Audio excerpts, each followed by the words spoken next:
Okay, so good morning, ladies and gentlemen. A very warm welcome to all esteemed guests, distinguished speakers, and valued participants joining us today for the Access Bank Ghana, Deloitte Ghana Health and Pharmaceutical Business Interaction Series. Today's theme is very insightful.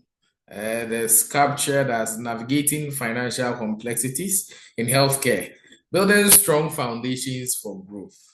This event, as we all know, promises to be a very valuable platform for knowledge sharing, networking, as well as trying to interconnect within the dynamic healthcare sector. We're excited to delve into critical financial aspects that will empower healthcare businesses to thrive as well as to survive in today's challenging landscape. So, to officially commence proceedings for today, as we commonly do in our corporate events in Ghana, let us invoke divine guidance and blessings.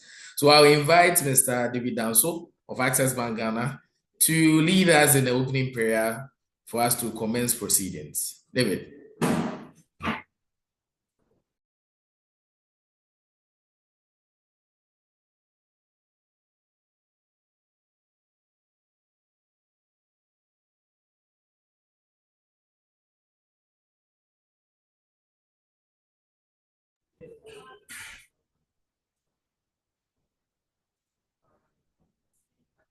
Hello, respectfully. Can we get David to lead us through the opening prayer for us to begin the entire program?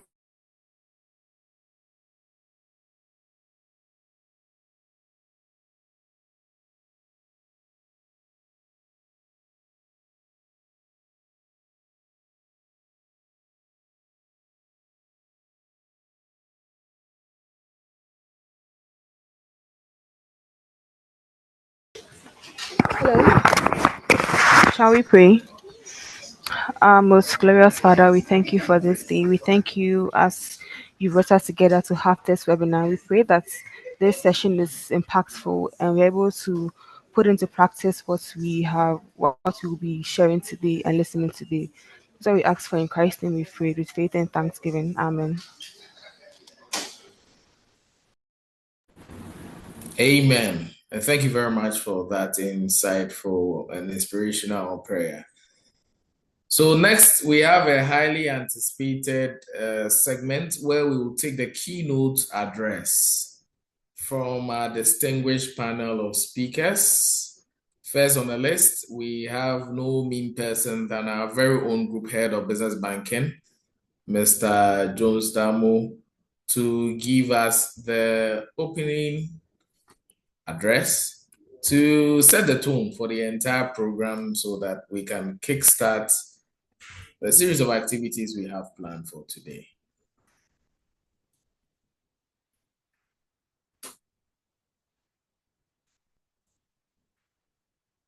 Hello, sir. So if you can hear me, if you could kindly have your keynote address so that we commence proceedings for today.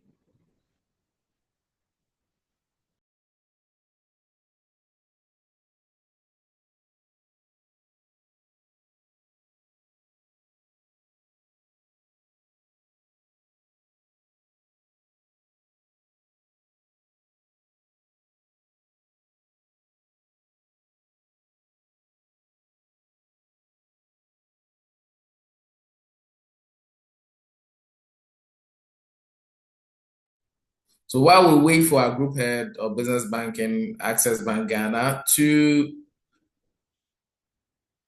give us his keynote address, let me quickly run through what we are going to do for today.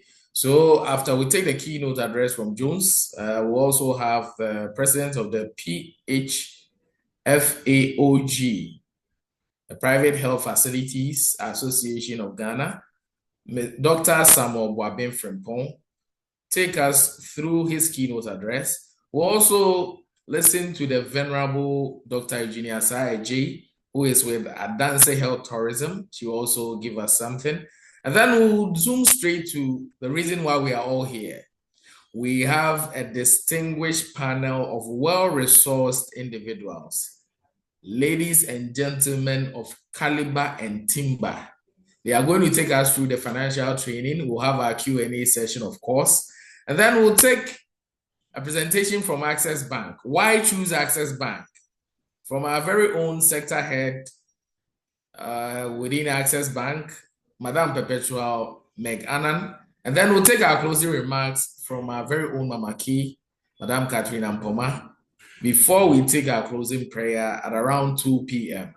So stay tuned. Today promises to be very exciting and insightful. I don't know if we have my bosses here. Boss Jones, if you are here and you are ready for us, we'll listen to your opening keynote before we commence proceedings.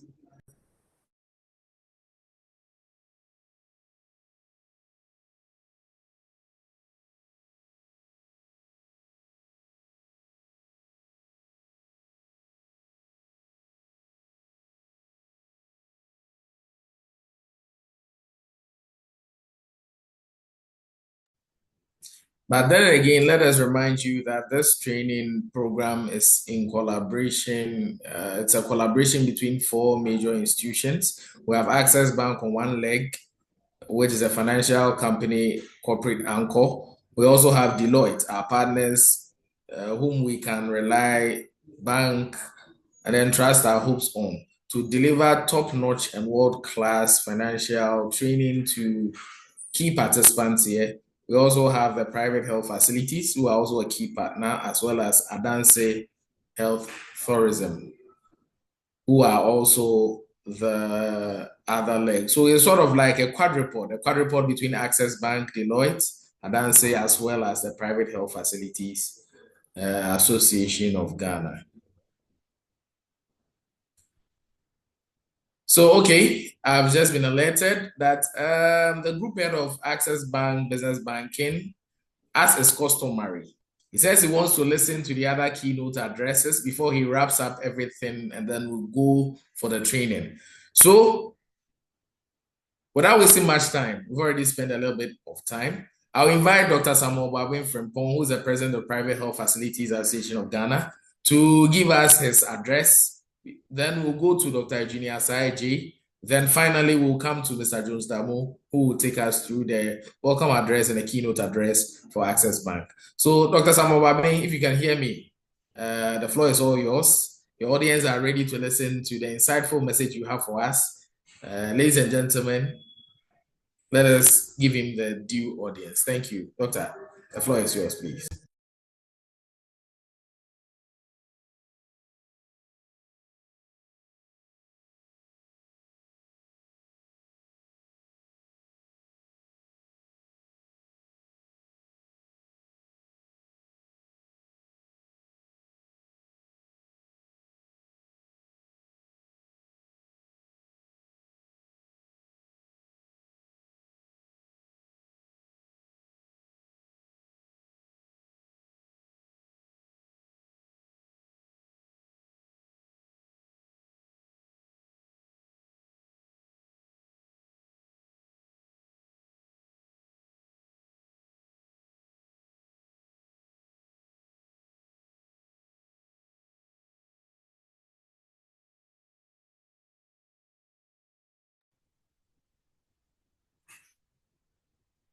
Okay, so it looks like Dr. Samuel Boabin from Pon is also having issues trying to unmute.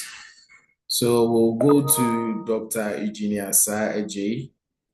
Dr. Eugenia Saeji, if you are ready for us, kindly let us listen to your address before we take the rest from our distinguished panel.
All right. Can I be heard?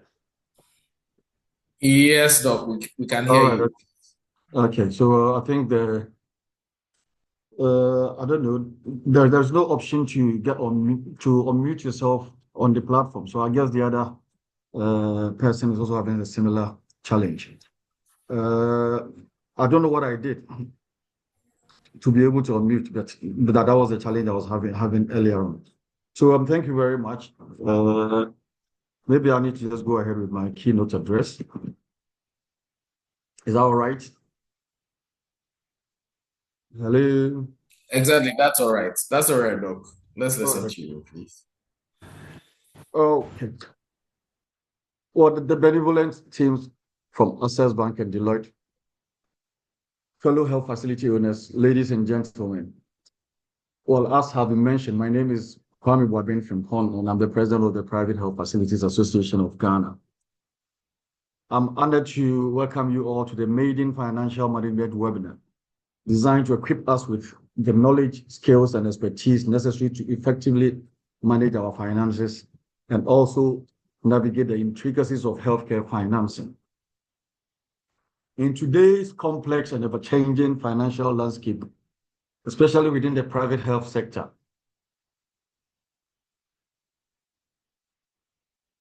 the need to strategically manage your finances is very essential. Now, the webinar will be crucial in providing us with the practical insights and best practices in financial management. It is hoped to further empower us to take full control of our financial future. Over the next 3 hours, we have a team of experts facilitators who will guide us through interactive sections, real-life case studies, and discerning discussions to elevate and enhance our knowledge in prudent financial management. I will entreat all of us to stay glued to our seats and imbibe the all-important knowledge this education will offer us. I wish to thank the Access Bank and Deloitte for jointly organizing this educative virtual seminar to help enhance our financial literacy and also support the growth of our facilities. I want all of us, members of FAOC, to work hand in hand with Access Bank and Deloitte to be able to achieve our financial excellence, or to achieve financial excellence in our workplaces. Thank you very much. May we have a very educative session today. Thank you. Thank you very much, Dr. Samuel Boaben, for your insightful initial comments. At this point, we invite Dr. Eugenia J to also take us through her opening remarks so we can continue the webinar. Hello, good morning. Yeah, good morning. Unfortunately, due to an impromptu meeting, Dr. Eugenia can't be here with us, but then she will join subsequently as the program progresses. And she's asked me to fill her very big shoes today and welcome everyone to this session. For us at Adanse Health, this partnership with Access Bank and the Private Health Facility Association of Ghana is a key focus of ours to ensure that we bridge the healthcare gap in Ghana. Our focus is to make sure that Ghana becomes a hub for health tourism, not only in West Africa, but in all of Africa. And we believe that getting to that point will require all facilities to improve on their infrastructure, the technology, and their resources, most importantly. So this seminar, we believe, will provide the facilities with enough knowledge to make sure that we're able to streamline our finances and we are able to plan for the future of our healthcare facilities. So we are very, very glad to be here, and we believe that this session will be very great for us. And we are hoping that everyone would collaborate to make this a success. Thank you very much. And we look forward to having an exciting moment with you all. Thank you very much, Elvis. Elvis, I don't know if you're also a medical doctor. No, please. I am not. Okay, so soon to be Dr. Elvis Amo. That ship has already Thank you sailed. very much for your kind words. I believe this sets the tone for us to listen to the group head of Access Bank Business Banking, Mr. Jones Damo, a man who I always say I want to be like when I grow up. In fact, when you listen to him speak via virtual means or via microphone, you see that I'm a younger version of him. So, Papa Jones, if you are here, and let us kindly get your opening remarks before we go to our technical panel for us to begin today's training. All right, thank you, Payal, and thanks for putting me on the spot once again. But I appreciate the nice things that you always say about me when you get a chance to introduce me at such programs. We've been doing this together for some time now. So sorry we had a lot of technical hitches in connecting me, so I had to take this welcome address after we reconnected. So on behalf of the Managing Director of Access Bank, Mr. Olumide Olatunji, who has given me the opportunity to represent him in delivering this opening address. We acknowledge the presence of Dr. Pabnasi Tu, partner Assurance Services, Deloitte, Isaac Mason, Manager Financial Advisory and Forensic, Irene Dudley, Senior Consultant Assurance, our distinguished partners on the call, and esteemed members of the health and pharmaceutical communities. Good morning and welcome.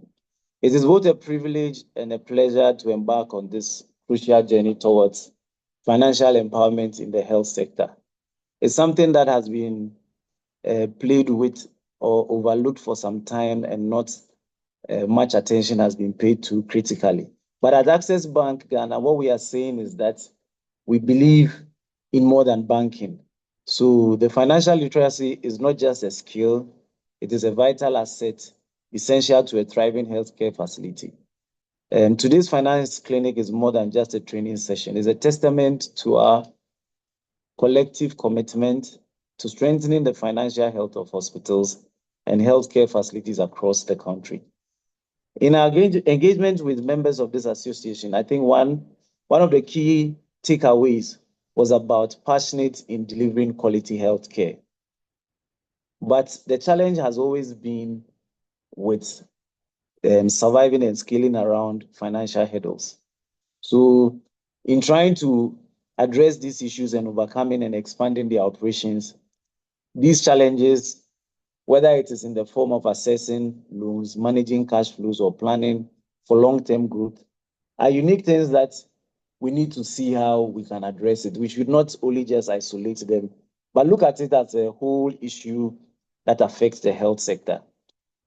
So we have this saying that no matter how difficult the economy is or how bad things are, every economy or every nation will invest in health.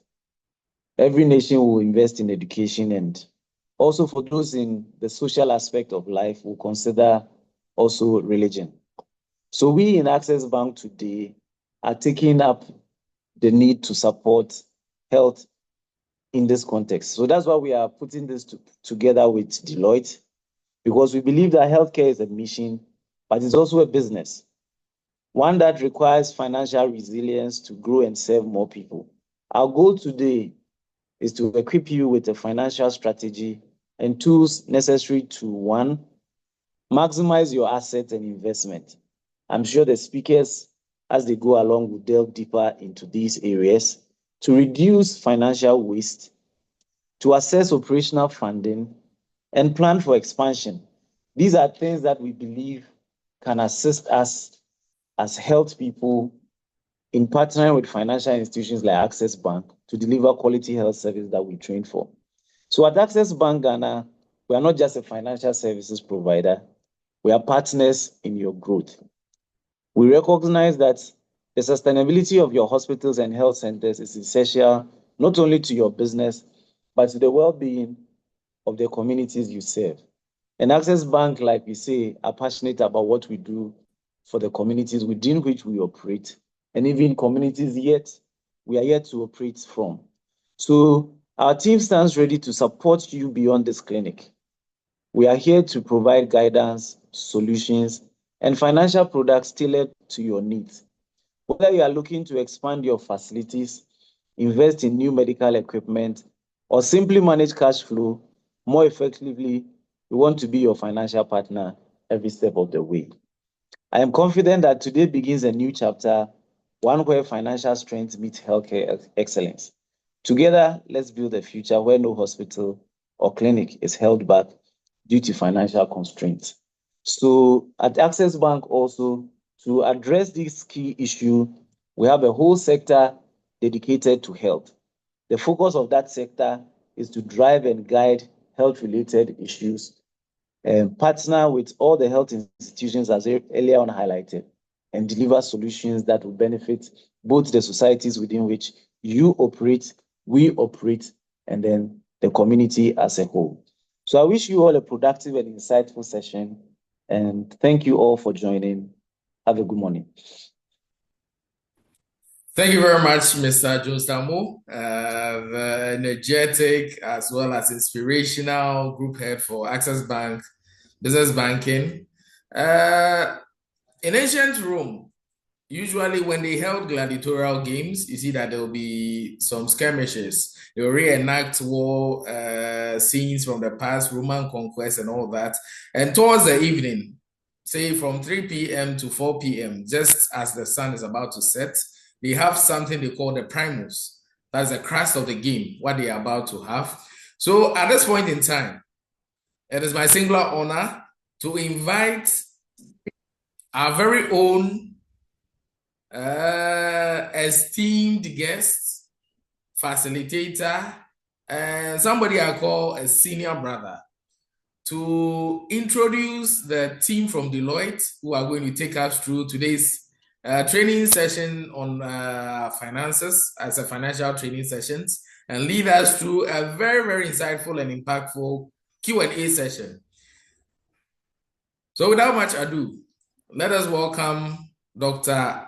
Kwabena Situ. Doctor, if you are here, kindly join us. I really wish those of us, if we could have the reaction icon, we give him a round of applause as and when he comes on board, to invite him, show him some love, show him some love, show Yes, him boss. some love, show him Yes, some boss. love. I'm here, sir. So how are you doing? I'm doing so well. I'm doing so Yes, well, Doc. always excited to hear your voice, Thank you so much, Doc. Okay, great. So I think I can go ahead now, right? You can go ahead. Yes, your audience Okay. is ready for you, Doc. Right. Thank you very much, Pa. And then thank you, Access Bank, for the opportunity. I think we've been on this road for some time, and it's been interesting. So far, so good. Feedback that we are getting from Deloitte is excellent, and it's so good. And I think we are really making impact that matters with this partnership with Access Bank. So without much ado, I think we'll go straight into the crux of the matter. So today with me, I have Irene. Irene Debbie is one of the managers that sits within the unit, the assurance unit, that also deals with a lot of SMEs, deals with other businesses, and she has some experience she will also share with you. In fact, she has an experience with a health facility right here in Ghana, and she's going to share her insight from those perspectives. So it's going to be an interesting journey, and prepared to learn a lot today. And then we also have another person also from our financial advisory unit that will also talk to us. So it's going to be a time that you are going to learn a lot. So I hope you have your writing materials. And I also would like to acknowledge the president for the Health Facilities Association. So Thank you very much for even grouping your members, gathering your members for us to also talk to them. Irene, I think your screen is shared. Can you do maybe look at a presentation mode proper? I think we are seeing your more or less like a split. Okay, I think it's better. It's better. It's better. It's fine. Can you all hear me clearly? Just want to confirm whether everybody can hear me clearly. Very loud and clear. In fact, we will Great. say your voice is very delicious. Thanks. So, thank you very much. So, we'll go straight into the matter now. So, they have, as we are dealing with, and this is a very important topic for your sector because when you get it wrong, it's going to affect a lot of other sectors. In fact, it's going to affect the whole economy. So I was actually looking up for this particular training because there's a lot we want to share with you. And when you get it right, it's going to benefit everybody. Now, there are four main concerns. And remember, this is a finance clinic. And I like the term finance clinic. Can you imagine? We are taking those in the health sector to a clinic. So I like it. Finance clinic. I like the name. So there are four main concerns that we need to deal with in order to get the finances right, in order to ensure that we are managing things properly.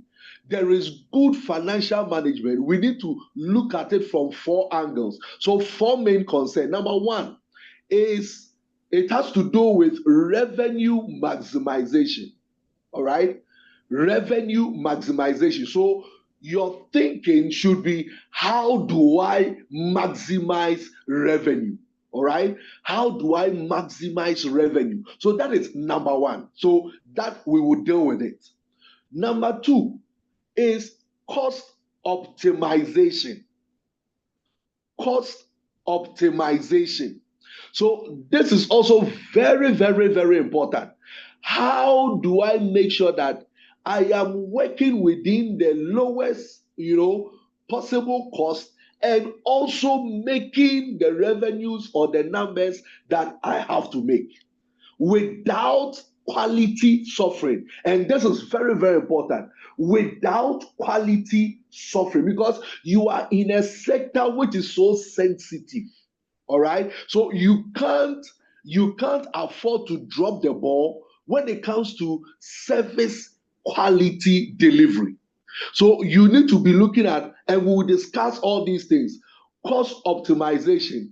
How do I carry out the things I need to carry out with the lowest possible cost, but without the quality suffering? So that is the second point we will discuss. Number three is asset protection.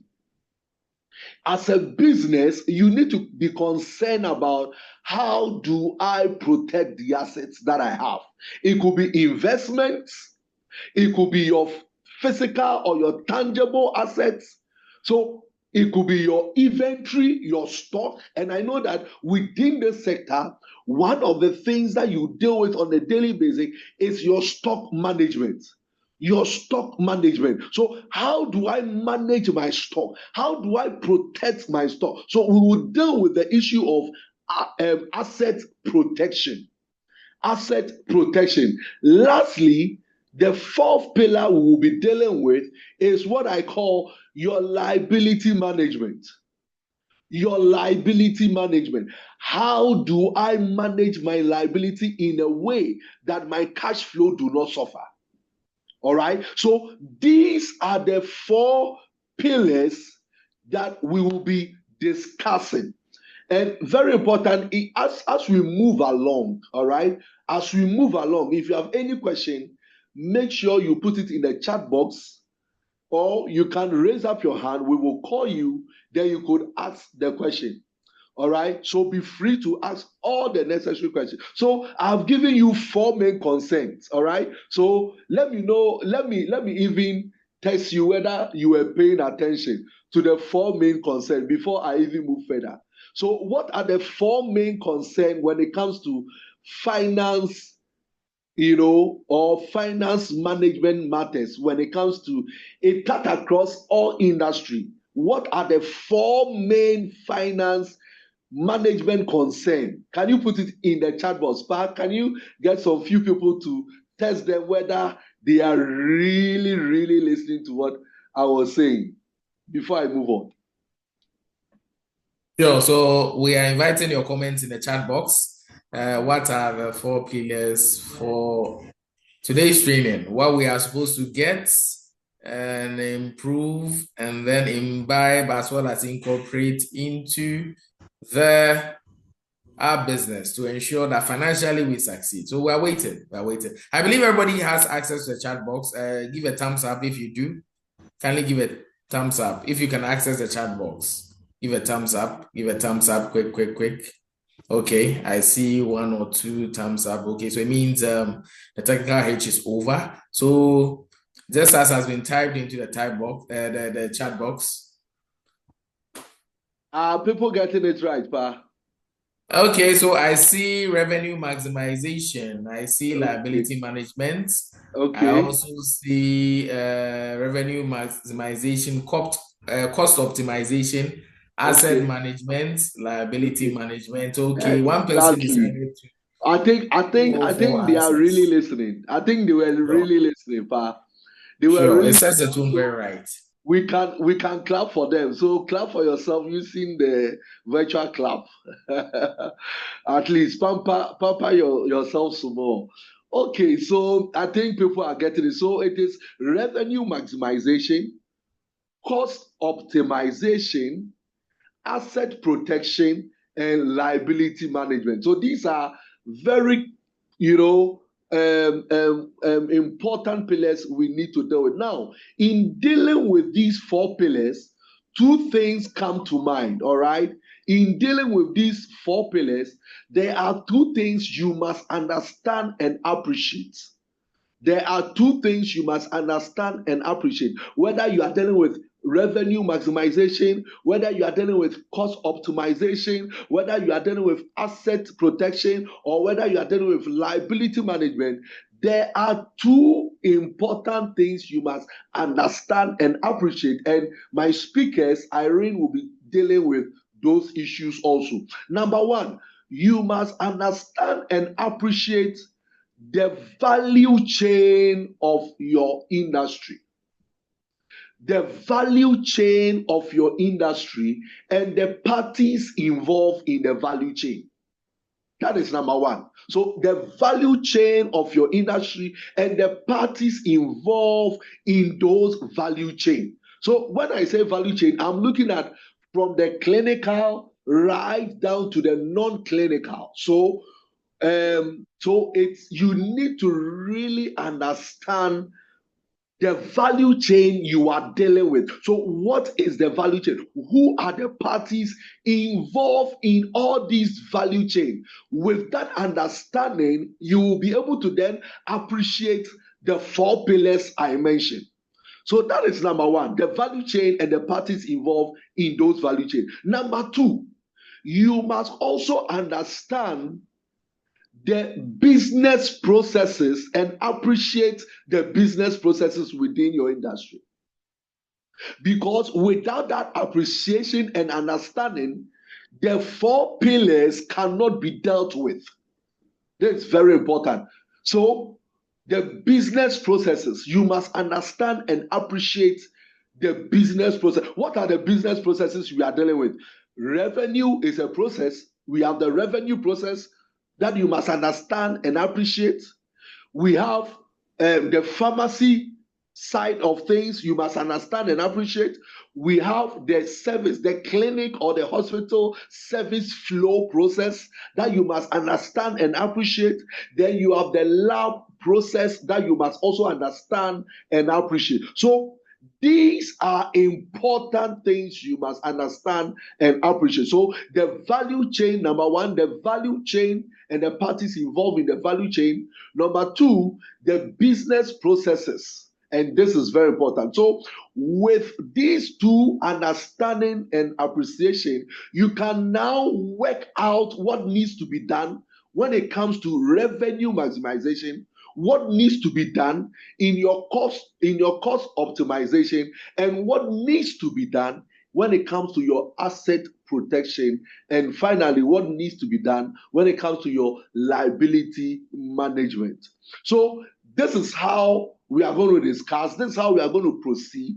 All right, so pay particular attention. After dealing with that, then we now deal with what will be the loan process and all that. So I will leave you with Irene, in a very able hand, Irene Darby, and she's going to share with you some details around what I've just shared. Please, before she starts, any question, any feedback? Is there any question from the audience, any feedback that they want to give me quickly before we move to Irene to share what she needs to share? But I've just set the tone, and I hope that in doing that, people are now going to now appreciate whatever will be shared. But any question, any feedback from you? Okay, so far I see joy, a lot of joy emojis in the chat box. It means people are really, really in tune with this. There's one question from Timothy. Timothy Kuma says, please, will we provide slides and certificates after the training? So I think that's a concern he has. Okay, I think we'll give them certificate of participation. Definitely. So Timothy, we are sure that at the end of the presentation, at the end of the webinar, everyone who participated will take care of you and give you certificates of participation. So thank you very much. Look, Timothy says he's grateful. Okay. If this were to be in the 17th century, maybe he would have delivered 5 cattle to you early in the morning at your doorstep. Okay, so without let's zoom in straight to what we have for today. Great. We'll listen to Madam Irene Dudley as she takes us through what she's prepared for us today. For us to gain knowledge, improve our business, and impact on our cash flows and our finances very positively. But Irene, if you're ready for us, the audience is ready.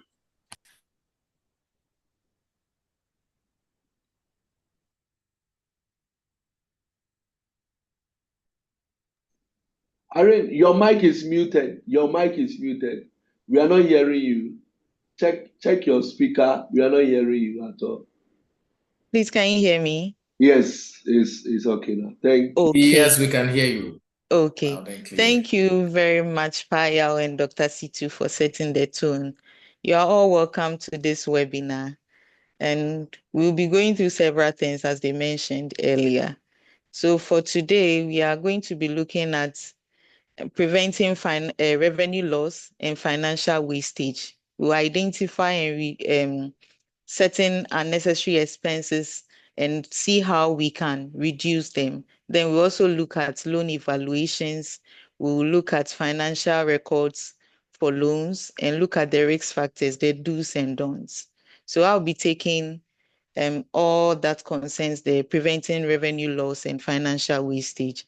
Then Isaac will come in on the loans. Okay, so like we have already said the tone, we have all invested several resources in our business or in our health facilities. And these resources are very pivotal for us to optimize our service delivery and also to minimize our financial wastage. We have direct funding that we have channeled toward the services that we provide to patients that come to our outfits, and we have several equipment that we use. We need to enhance the patient care. We need to make sure economically we are sustainable as investors in our businesses. So we always try to do strategic distribution of the available resources. You work with finance team, you work with personnel in the clinical aspects, and we have various equipment in all the departments that they work in. We need to make sure they are efficiently utilized to ensure that the resources we have invested, we don't incur any unnecessary expenditure. This will aid our financial growth. And financial growth is our main focus as businesses. So we move on with a definition of terms. When we talk of financial wastage, what are we looking at? We are looking at various activities or resources that are not bringing us any value. So you invest in your business and you realize that all the activities that you are carrying out, they are not adding value to the customers, in this case, your patients or any stakeholders that you work with. The activities are just consuming your time, your money, your effort. All these things are resources. Then unnecessary expenses are any costs that are not important or essential to you. You don't need it, and you can just do away with those kind of unnecessary costs. What drives growth in our health facilities? I'm sure we have clinics, we have hospitals, we have diagnostic centers and pharmacies on this call. So what will drive our growth? We can only grow when we have increased patient volume. We do complex procedures, like we do brain surgery, fibro surgeries, we do several surgeries. Okay, then we also optimize our revenue cycle and we control our costs, we can be able to expand. So these things drive our growth. Then we can also strategize to partner with other healthcare providers. So there are some healthcare providers that, for example, we have a building, a big facility. I don't know how big some of your organizations are, but we have a big building. Maybe we are using one floor. What do we do with the other floors that we have? We can partner with other people to help us with maybe dialysis. We can do other labs. Some of you are so small that you don't have labs. So you have to partner with some people like MDS Lancet and all that. These things drive your growth, because if you don't have a lab and a patient walks in and your doctor recommends that go and do so and so lab, would you say you want to lose the revenue and say go to the lab outside my facility and conduct that test and bring it back to me? If you do that, the only thing you have will be your consultation fees, and that will not drive your growth. But when you partner with another facility, you are able to say, for dialysis, let's share this percentage. I'll take 30% for using my facility and you take 70%. So all these things will help you to drive your growth. Then we look at technology. So that will help us to improve our efficiency.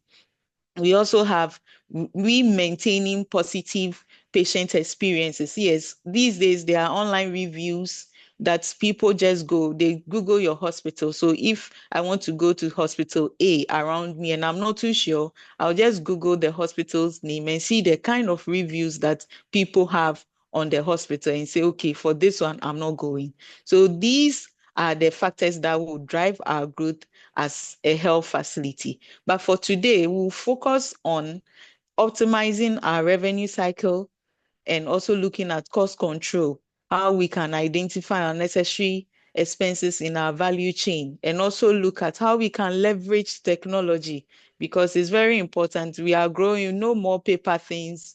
A lot of paper things need to be cut so that we are always sustainable to our environment and also reduce our cost. So we'll look at how to identify financial wastage or costs and look at the strategies. So in beginning this, let's start with optimizing our revenue cycle. So revenue cycle includes any form of processes, financial processes that you as a healthcare provider, you use to track your patient. So when a patient walks in, from their walk-in to registration to appointment scheduling, even before they come, to the final payment of the cost that is involved in providing the care to them, their final payment. We have to look at that cycle. Looking at this cycle will help us know where we are having lapses and how we can overcome those lapses so that we'll optimize our revenue. So the revenue cycle, Your facilities, I'm sure you have several patient types, and you have people who come in having insurance, you have people who come in having corporate. That means organizations have contracted you to take care of their people. So we have several of them. When they walk in, all the administrative functions that is necessary to make sure that you provide the service and manage the patient revenue is called the cycle. So I walk into your facility. What do I have to do? We move on to you checking the insurance the person is coming with or the corporate type. So if Deloitte contracts you to take care of Deloitte staff and I walk in, would you just say, okay, because I'm from Deloitte, I can have access to everything? No, we have to check if I'm from Deloitte and I'm on insurance or just Deloitte. Maybe Deloitte provided you with a list of their staff. So you have to do that verification. Then we do, after all the service have been provided, you look at the medical charge entry. So we don't just use math to say you have to pay me 200. If you pay me the 200, where am I going to record it? Or how did I arrive at the 200? The billing aspect of the revenue cycle. Then when it comes to the claim submission at the end of the month, or based on the agreement you have with your parties, whether corporate or insurance, when you have to submit the claim and how you even process the claim is part of the cycle. Then payment reconciliation. So if Deloitte pays you, where would you record it? How would you reconcile? Because I may submit my claim today, but maybe Acacia or any other health insurance, ACE and all that, may not pay me on the spot. You have agreements, 30 days, or maybe add another month or bring it 3 months and all that. When they pay, they will pay you through bank. They can give you check. You have to reconcile and make sure that you are tracking all your payments. Then denial management. So the moment we get it wrong, when the patient walk in at the verification side, it will have an impact on our denial management. So that is also part of the revenue cycle for insurance or corporate. When we come to cash paying, as for cash paying, they come in, you give them the service, you provide service for them, they pay. So it's just walk in, you bill them, they pay you. What types of customer payment types do we have? Are we working with as a health facility? So we have the insurance, like I mentioned, have corporate. But in the insurance, you may have those who do full 100% insurance, and you have those who do co-pay, both international and local. So you may be dealing with a local insurance company like Apex for staff of Deloitte.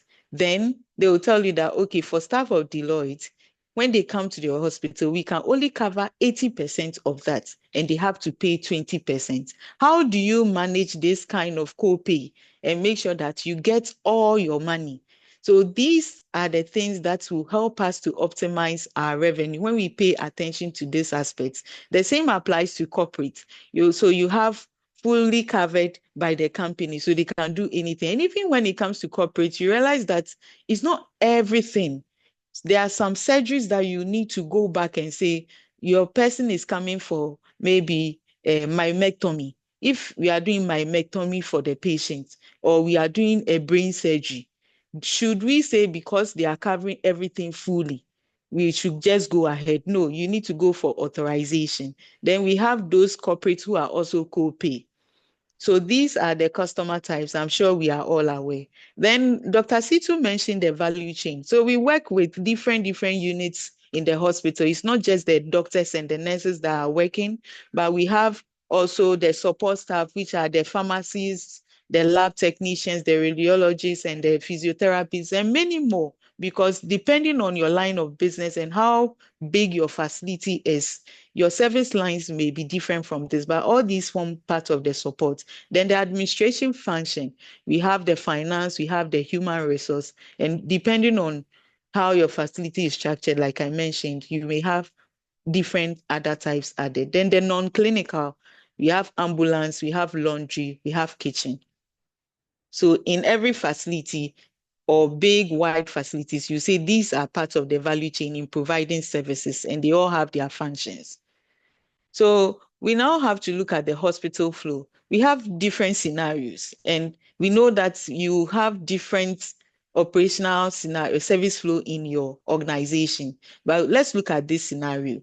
We have a patient walking in as number one. So I walk into your facility, you register me, you say, okay, go to the nurses for your vitals. Then I should go to the doctor. The doctor will say, I need you to do maybe this specific lab so that we see that whether it's just a normal headache or it is maybe a typhoid or something. Then we go back to the doctor and we go to the pharmacy. They check us, we do our payments and all that. They dispense our medication for us. So this is one of the structures of one of the hospitals we know of, that this is how they flow. Okay, let's look at scenario 2, a diagnostic. So a patient walks in, the receptionist will check and verify if I'm with insurance to be sure that my insurance, I'm within my limit, one, and they have to use the RX. I don't know if now you have other platform, Glyco and Co, whether they also use the RX, I'm not too sure, but you can confirm for us. And if I'm using ACE and I walk in, the receptionist will have to ask, are you using insurance? If yes, or corporate. I doubt pharmacists deal with corporates, but insurance, they will check and make sure that they check on the RX, you are within your limits, you can obtain that service. Then instantly on the spot, they will charge you. So you see that you receive a message. This is one of the processes in one of the diagnostic places that we've been to.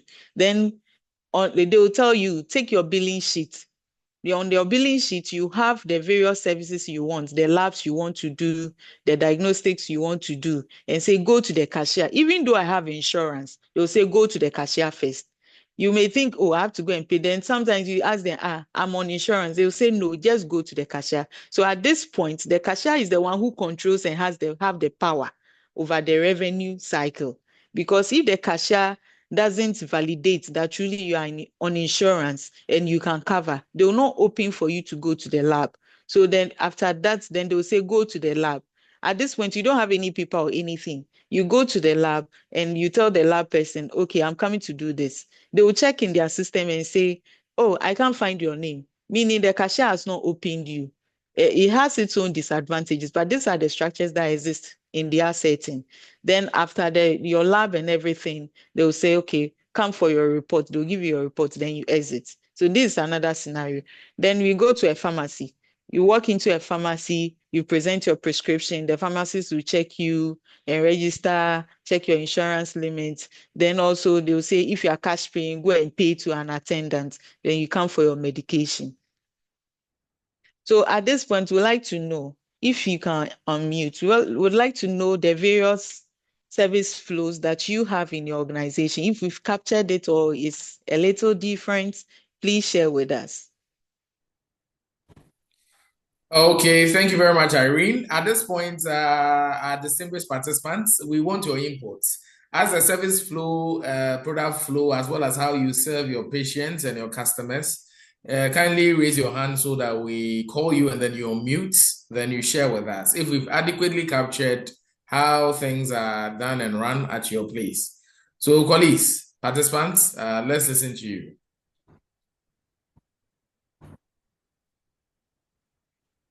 So we can take 2 or 3.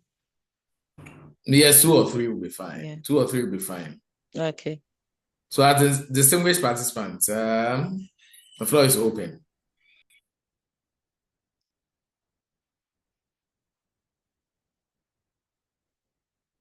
Are we there?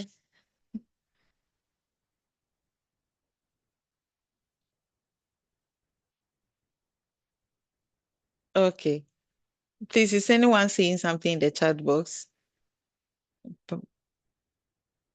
Well, Irene, I said it's a very powerful presentation you are putting in place. I think you've captured what happens at their workplaces, their value propositions and all that so well that silence in this instance confirms the old adage of meaning consent. So I think we are good to go. We can move on. Okay, thank you. So moving on. So with this service flow we've discussed so far, we have to look at the hidden costs of inefficient billing because we are trying to maximize our revenue. So wrong service flows will lead to inefficient billing, and inefficient billing is the same as revenue leakage, because if you are not billing right, you'll not be able to get the revenue. You may be providing the service, you see people trooping in and out. However, it's not reflecting in your final revenue that you report. So this as a result of inefficiencies in the billing cycle and can lead to delayed payments and cash flow issues. They occur as a result of incorrect invoicing, missed payments, and failure to apply correct charges. It happens a lot, and you can attest to that. Inaccurate invoicing can occur as a result of manual billing because most of us are not having the technology that we need to make sure that our billing is automated. So we end up using paper, we write, and all this bring risks of human error because we are human beings. These bills are handwritten. You have to now come and enter one after the other. Some hospitals even write. They end up writing on a paper for you after you have obtained your service or you've been an inpatient and you finish. They'll say, okay, this is your bill. It's on a paper, nothing more, nothing less. It's just a handwritten paper. Then this will result in revenue leakages. So how we structure our flow, the parties' inability to execute their duties as required as companies can lead us to lose a lot of revenue, substantial amounts of revenue. And these losses, some people will say, okay, if we didn't charge the person for cotton that they use, so it's nothing, cotton, excuse my language, how much is cotton? That's how some people will think. But accumulatively, if you accumulate all these, they end up having a significant impact on our profitability at the end of the year or as and when we report. So what are the hidden costs of failing to bill for services? Sometimes the services we provide, they are not billed because of miscommunication or oversight. You have doctors requesting for labs or investigations, and we have a hospital management system, but they will not enter it. Yet the patient will go to the lab and obtain that service. They'll serve the patient very well. They'll use syringes, they'll use all their consumables they have to use to serve the patient, yet it's not in the system. They will also not call the billing people and say, okay, I have requested for this lab, I forgot to enter it, so please add it to the patient's bill. No. So the moment we do that, there's a leakage of revenue. We will not have our lab fees being collected from the patient if our billing and claims also are not experts in knowing that if we have this lab report for a patient, it means the lab fee has to be charged. Then we have nurses and some doctors that they are on the floor. Maybe we are working in wards.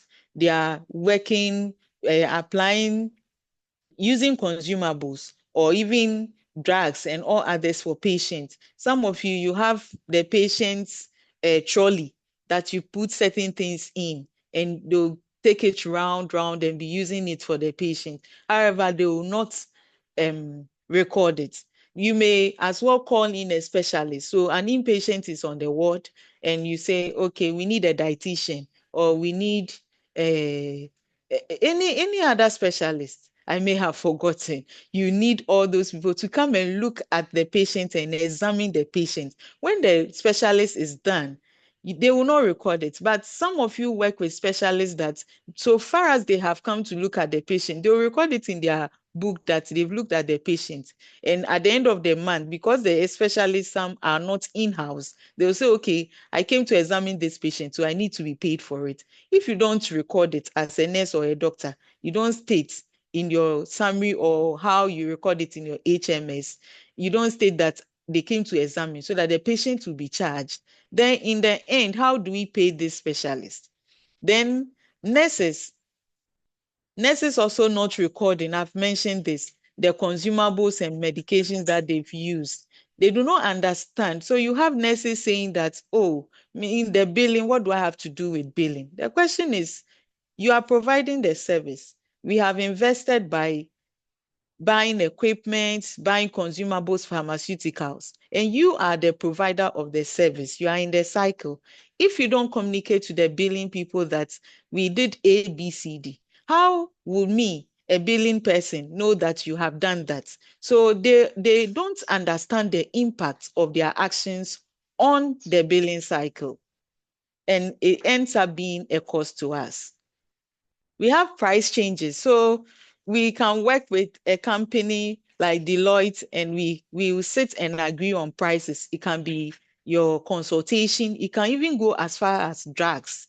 And we review those prices from time to time. But some people in the value chain end up not reviewing the prices in the system. So we are using a hospital management system, and we have reviewed prices. You as big bosses may have gone for meeting, oh, invested your time and energy in the meeting. We finish the meeting, you bring the Excel, or the insurance will send it to you, and they'll say, these are our agreed prices that you should use for anybody on this insurance or anybody coming from my organization. You have billing people not inputting that in the system. Sometimes they'll find it so tiring. They'll say, oh, it's too much. I have to type one after the other. So the challenge will also be the kind of system we are using. So they'll type one and they leave the rest. Any patient that walks in will be charged on the old prices. And this will lead to a revenue loss for us as a business. Then we also have pharmaceutical prices. These days, because of the economic dynamics, we have change in the dollar rate, there are fluctuations. And all our pharmaceuticals, I would say most of them are imported. And even those that are local, those who manufacture also increase their prices. But when they do that and we buy, the inventory people, the procurement people, we are not able to communicate appropriately to change the prices of this medication, review our prices, and also communicate to the billing people. These cost us a lot because it ends up being a revenue loss to us. Then we underbill patients. So like I mentioned, prices have changed and we are still using the old rates. Old rates, hardly would you find us reducing the prices that we have for our services. It's hard, unless maybe you've gone back to renegotiate with a company and they say, okay, let's cut this. But mostly prices increase. So you end up seeing underbilling, and it will become a problem because you've provided the service.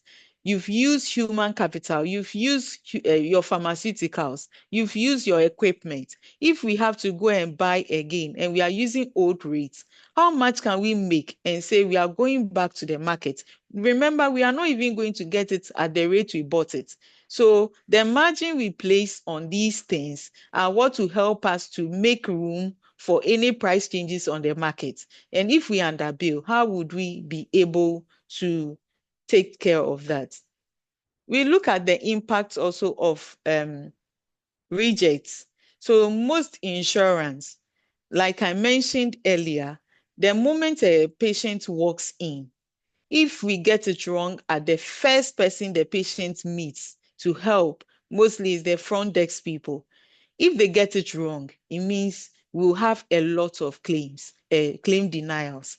And I'm very sure that most of you, as leaders of your organization, may not be paying attention too much to this side. But this is a major problem because you submit claims, you think, okay, I have submitted this 500,000 claim. Before you realize, they'll come and pay you for 400 and something thousand. The difference, why did it occur? So claim denials have a significant impact on our revenue and it leads to financial wastage. So lack of prior authorization, when we come, like foreign insurance, I'm sure some of you deal with the foreign insurance people. Some of them will tell you that before you do anything for the patient, send me an authorization request. Some of our people, if I'm coming from the American embassy. So I know they used to have co-pay for some of them and all that, international SOS and all that. Our billing and claims people, have we equipped them to understand how to obtain authorizations for these? They will see it as, okay, it's coming from here. Okay, they are on this insurance. Oh, international people, they will pay. So they will not go ahead and say, let me look for the authorization, let me obtain authorization.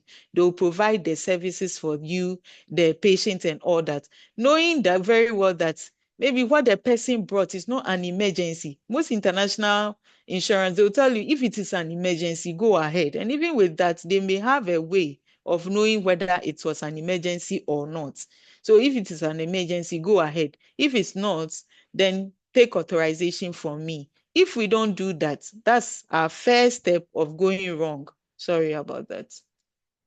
Then we have missing filing deadlines. So on the RX or even some corporate, they'll tell you that bring my bill to me maybe right at the end of the month. You have maybe 14 days, you have 10 days and all that. Because they are also, remember, they are also organizations and they are planning. If we don't submit our claims early, we'll have what? We'll miss deadlines, and this will impact our cash flows. We'll end up, some people will end up not even submitting for certain patients at all. They will forget because most of the organizations I've dealt with, you realize they don't do their RX promptly. They will finish, some will take 3 days, some will take 4 days, a whole week before you even get a prompt on your phone that they have charged you so and so amount. What if they've missed certain things that I came to do in the facility? They omit a lot of things. Then we have those who omit details on their claims. So misspelling of names or transposing of numbers, because every insurance type has numbers. So if they miss those things, it will result in denials. Then we have not adhering to exclusion list. Yes, mostly we have exclusion lists provided by every insurance or some corporates, and we need to go according to is the, I would say, is one of the bibles of a billing person. Anybody that works in claims is one of your bibles. And we also have doctors who request for things that are outside the exclusion list. So doctors or nurses, not nurses, because it's doctors that request for certain things. They may say, go and do so and so lab. The person has moved from front desk, cashier points, and all that. If our cycle is not such that you have to go back to the cashier before you go to the lab, and they go to the lab, finish everything, and they come back, and now we are now noticing that they have done this, so they have to pay. Then the person will tell you, no, I don't have the money to pay for this, so you don't go ahead, don't do it at all. One, we have lost on consumables because the labs may have used reagents, they have used certain syringes and all that. We may think, okay, if the person doesn't do it, no, it's not a problem. No, we have lost because our consumables have lost. We've lost time because we could have taken care of another patient. Then when we submit our claim, those ones on insurance, when you submit your claim, you realize that they'll come back and say, we are denying you. So all these things lead to claim denial and not verifying patient insurance. Yes, we've spoken about that. The RX is mostly what most of the insurance companies are hooked onto. So you have to always make sure you are checking on the RX, the limits of the person. We have the inpatient side and the outpatient side. Has the person exhausted both sides or one side? How do you manage that? All these things have impact on claim rejects and denials. So when all these claims are rejected, we end up coming back and say, let's resubmit our claim, whether we are doing it manually, or they will say, put it on the RX again. Mostly you do manual claims. The time, additional time and resources that you need to go back into one after the other, all these things end up making us lose on revenue, and it creates a lot of strain on our finances as a business. So solutions, from the earlier chart flows that we looked at, as I mentioned, they are based on places we have been to. And we've seen that, okay, the pharmacy and the diagnostic one to us is the best. We can make reference to it again. Going back, let's look. So we have the pharmacy. A patient walks in, they present their prescription. If I'm on insurance, you check, you register me. Some pharmacies will even tell you, oh, this is how much you have left in your, according to your maybe the RX reports. So this medication you may have to top up.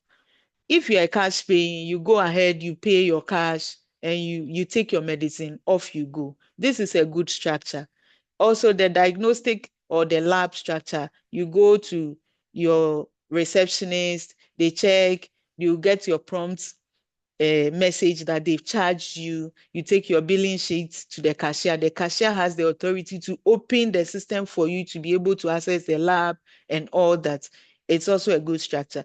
But we have an issue with this structure. You go to the patient works in registration, nurse straight to nurses for vitals, then doctor or lab. Then before you come and tell me that I have to pay, when I get to the pharmacy, I have to pay. No.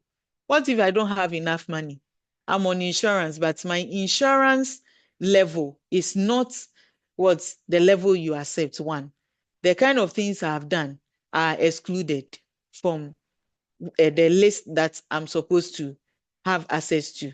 What happens then? So let's move to that one, our solution for that. So our solution, if I walk in and I'm an insurance or corporate or cash paying, I arrive at the front desk. The front desk need to verify. So you see, we have no, we have yes. If the front desk verifies, and I'm an insurance, I can't, or corporate, I shouldn't just, or even cash, I shouldn't just move straight to go and say, I'm going to do vitals with nurses. When you verify me, I should go back to the cashier. If I'm a cash paying, I should pay.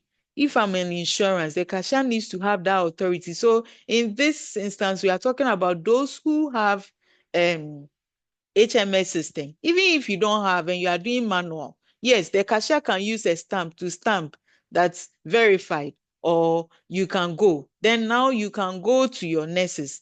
Once the cashier or the claims people have verified, meaning they are also going to take note of what you are going to do. You are going to see a doctor, you are going to see a specialist. They will apply the necessary charges.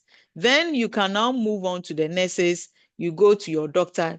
From the doctor, the moment the doctor requests, we have to go back to the cashier. The cashier needs to authorize. So one thing people don't understand, doctors and cashier people having quarrels all the time, or the whole system, they don't understand the impact of what they have requested on our revenue. Yes, you have requested the patient, so far as it's not an emergency, the patient needs to go back to the cashier. Let the cashier have that authority of controlling the whole structure, because you are trying to optimize your revenue. So the cashier will say, okay, you have paid, or pay me this amount for the lab. If you are cash paying, if you are corporate, have stamped, then you can go to the lab. Lab people also need to verify.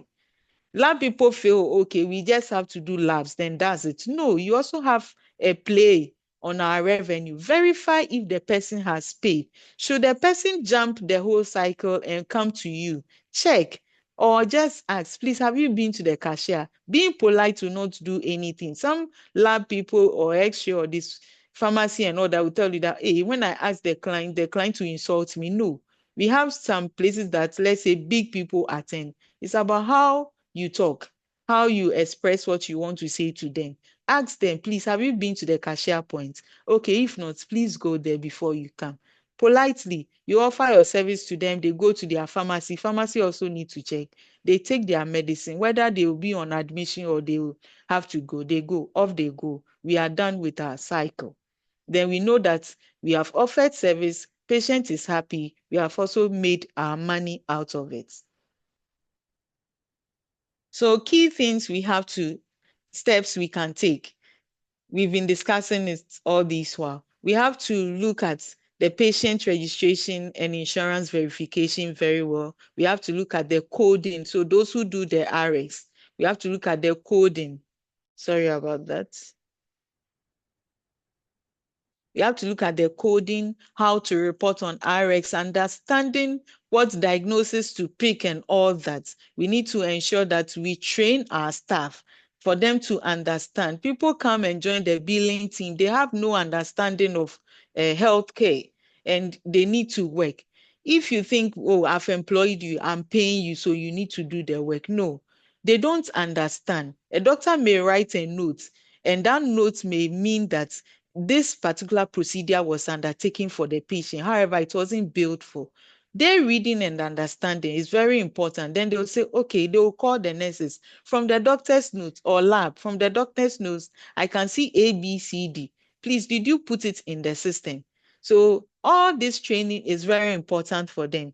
Then billing and collection needs to be automated. Let's leverage technology. Now we've moved from the olden days of using book and all that. It creates bureaucracy, creates errors and everything. So we should leverage the technology that we have to automate our billing so that it will bring more accuracy and we can implement follow-up processes with our patients or with our partners. Then we can look at more convenient ways of paying. People come, me for example, I don't like keeping cash. I walk around with my phone and I know, okay, I have money on my phone. People are using a POS system. They have card, they have Momo and all that. If I come to your place and you don't accept Momo, you don't accept card, all you do is cash, how do I pay you? And I may struggle to pay you, but the next time I won't come. So we need to look at the more convenient ways. Let's move with technology as a business so that people will always know that we have all this platform and they can come to us openly and we offer our services to them and we get our revenue. Then additional things, we've talked about recruitment or training. So we can recruit revenue cycle managers. Yes, I've seen one of the organizations, if you go to their website, one of the hospitals, they've actually recruited a revenue cycle manager. So the person is in charge of looking at all these billing cycle activities to make sure that they don't lose on their revenue. Then we have to train and sensitize every player in the value chain to understand the import of their actions on billing. Okay, if front desk you don't verify, we will lose. It's not only the billing and claims people that are responsible. Then doctors' involvement. Some facilities have made it such that they've assigned doctors to the billing team. So maybe the doctor on duty today can help with just 30 minutes or 1 hour of their time to resolve billing people their issues, understanding the doctor's notes. Because some of the doctors, you see that their notes, they've written headache. What about the headache did you do? What did you recommend for the person to be offered and all that? Headache is not a diagnosis, I guess, on RX. So we need to assign doctors so that they'll help the billing team to be able to decipher the notes. Then we also have to make sure that our doctors, nurses, and everybody makes cross references with the exclusion list, because some patients will tell you that so far as the doctor has requested, I'm on an insurance. Oh, I have to obtain this service. When the cashier is telling them this, they'll say, no, no, no, I can't pay. I'm on an insurance. The doctor said he can cover. Doctor, have you checked the exclusion list before prescribing or requesting for certain services? Then we can also conduct audits of the cycle. So regular audits. We have doctors that just walk to the cashier point and say, let's do this. Let me see this bill of this person. You have the patients in your memory and you know that the patient came to do ABCD colonoscopy. Okay, we need ABCD, this specialist cost and all that on the bill. You just walk in and say, let's look at the bill. You are auditing the bill to identify if there are any discrepancies. Just offer some of your time. As leaders of the organization, don't think the claims and all those things are not part of your work. It's part, because if what you've invested is not bringing in the inflow that you expect, then we will collapse as a business. So doctors need to participate. Regular audits, don't tell them you are even coming, just walk there and also stand behind the whole services that's being offered and observe what is going on and see the measures that you can take to rectify them. Denial management, we have denial management, we have staff training, we've spoken about it. Then financial analytics and reporting. So denial management one, we have to look at the trends. So if today I give this bill to these people and they bring me exactly the same amount, good. I submit another one, then they have rejects of so and so, maybe specific labs, specific medications. Then another time we do, let's look at the trend and take corrective actions towards it. We also have to offer staff training, like we've been saying all this while, on the revenue cycle processes. Then financial analytics, we need to utilize advanced analytic tools to monitor our revenue. So the finance team, how would they help you with this? You need to rely on the finance team. Look at KPIs in measuring your revenue so that you know that with this KPI I have set for myself, the key performance indicators, if our actuals are showing this, then maybe we are on track. If not, we are not on track. Then we have to analyze our revenue metrics. So all these things will help us to optimize our revenue cycle. So on revenue optimization, yeah, we've done a lot. Let's move on to inventory. So inventory in a hospital is a big deal. It's everything, because we have medications, we have equipment, we have even the administrative side, we have consumables in both the clinical and administrative side. How do we manage inventory? So it's a systematic process. Let's not just look at it on the surface. It starts with several activities. We have the stock monitoring, procurement, storage optimization, order processing, and demand forecasting. All these things oversees and controls the availability, storage, your tracking of your inventory, your utilization of supplies, equipment, and consumables. So before we even look at the impact of ineffective stock control, let's talk about how stock moves in our facilities. We have some facilities that from the stores, your stock will move towards the pharmacy. The pharmacy has its own store. Then every other whether it's ward nurses, every other unit will be picking from them. So we are talking about the healthcare inventory now, not administrative. Every other unit to go to the pharmacy. Some also, they move straight to the stores, the general stores, to pick all their supplies from there. Everybody and what works for them. But if we are implementing any form of movement, stock movement, we need to set certain controls and make sure that we are not ineffective, because when we are ineffective and we have things like stockouts, we will not have a reliable system. So stockouts occur when we don't have a reliable system. We need something to be used for a patient and we can't find it. We go into our stores and we say, oh, we don't have it. What if the patient dies because it's a life-threatening issue? It's an emergency something. We need to be able to have emergency orders to cover these shortages. If we are to go and buy from a pharmacy because we don't have immediately and not from our agreed suppliers, we are going to pay more, because remember, you are going to buy from a retail. So these stockouts have impact on our cost and will create financial wastage, like we have described earlier. We have operational inefficiencies and delays. So staff will end up wasting time in looking and searching for supply. The doctor has asked pharmacy, give me A, B, C, D for this patient. And now stores is now looking, searching, combing through different boxes to find that medication, because we don't have a good stock management system. Then we have the impact of also expired drugs. So if medications expire, it's a critical issue for us, because you may end up using expired medication for the patient. If the patient should die, you'll be sued and all that. It is not good for us as a business. So we need to have a good stock management system. So we look at other aspects of stock management.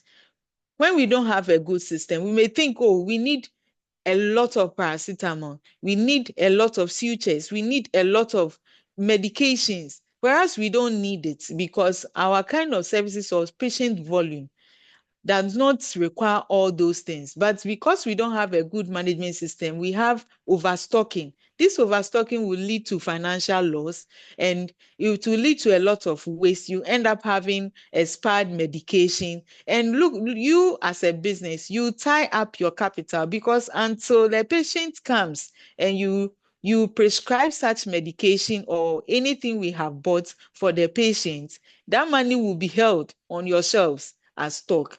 And this will also increase your storage cost. You'll be looking for more places to be holding all this stock that you bought that you don't need. When we understock also, instead of looking at our patient trend and say patients come for more of typhoid, so we need to do certain tests for them, and we don't have those consumable, we don't have the reagents, we don't have anything that has to do with labs for the patient will go. Or if we say, okay, wait, we would look for some and do it for you, they will say, I cannot wait. So will you lose up in this revenue because you are unable to treat the person, you are not able to carry out what the procedures because of the shortages, and we may end up going out to also go and buy. Then inaccurate tracking. So every day you ask the stores manager or the inventory control person, how much of this do we have? You yourself, you want to know or see, but because of our inventory management system being inefficient, we cannot track. So they always give you incorrect data, and this will lead to shortages. Stock movement, where we have kept all the stock, the movement of from pharmacy to the ward and all that. If we don't have a good tracking system to know that, okay, at this floor, we have this in the trolley. Okay, have they used all? In the system, how are they using it? Because you will see, if you have a very good system, you see that as they use it for the patient, it will be applying to your stock balances and it will be reducing. So at each point in time, you are able to tell how much stock it is at all the floor levels. And access entry is also another issue. Because we don't have the good tracking system, everybody is able to walk into the stores and say, I'm picking A, I'm picking B to go and use for a patient. We don't know which patient they are using it on. These things create financial loss. Then rotation system. If you don't have a good rotation system, how stock moves, exactly the same thing, how stock moves, you lack that visibility of knowing where the stocks are. It's not only medical things, but even your own equipment, your laptops and others, things that you use, you don't know where they are. You don't know whether they are obsolete or they are near expiry. Expired medication, you can't use it for anything. You have to discard it. The moment you discard, you have incurred costs and you've not benefited anything. So they create financial loss for you. What are the strategies we need to adopt? We have moved away from the manual stock management system that we do. We have to implement automated system. So Deloitte can assist you. You need to have a system that from when we procure, we are able to enter into the system. When we are disbursing or moving to other sections of the unit, we are able to tell this stock amount has been issued. They also receive it in their stores. So on a very good HMS system, you are able to tell that on this floor, we have this certain medication, this number of patients, these are the medications in their trolley, these are the medication in that floor store on the system, even before we go back and say we are doing stock counts. This minimizes our risk of overstocking, because if patients are on the floor or we don't even have patients and nurses keep coming, give me A, give me B, and we are not tracking, we will have overstocking. We will not be able to use it, and we'll have expired medication, which will waste our money. Then if we implement efficient inventory management system, it will help us to avoid all the cost of last minute buying from other places, which will rather make us very cost efficient. we also need to have inventory management policy. So as a business, do you have any policy guiding our inventory? You need to document it. When we should do stock count, when we should even issue, how we issue our stock, when we should buy into our stores, who can have access to our stores, what documentations we need as a store people. Are we doing inventory count quarterly, monthly, yearly, and all that? Let's document everything in an inventory management system. This, when we do all these things, we'll be able to minimize the waste that we have already identified, and we'll save a lot of costs as a business. So procurement goes hand in hand with inventory management.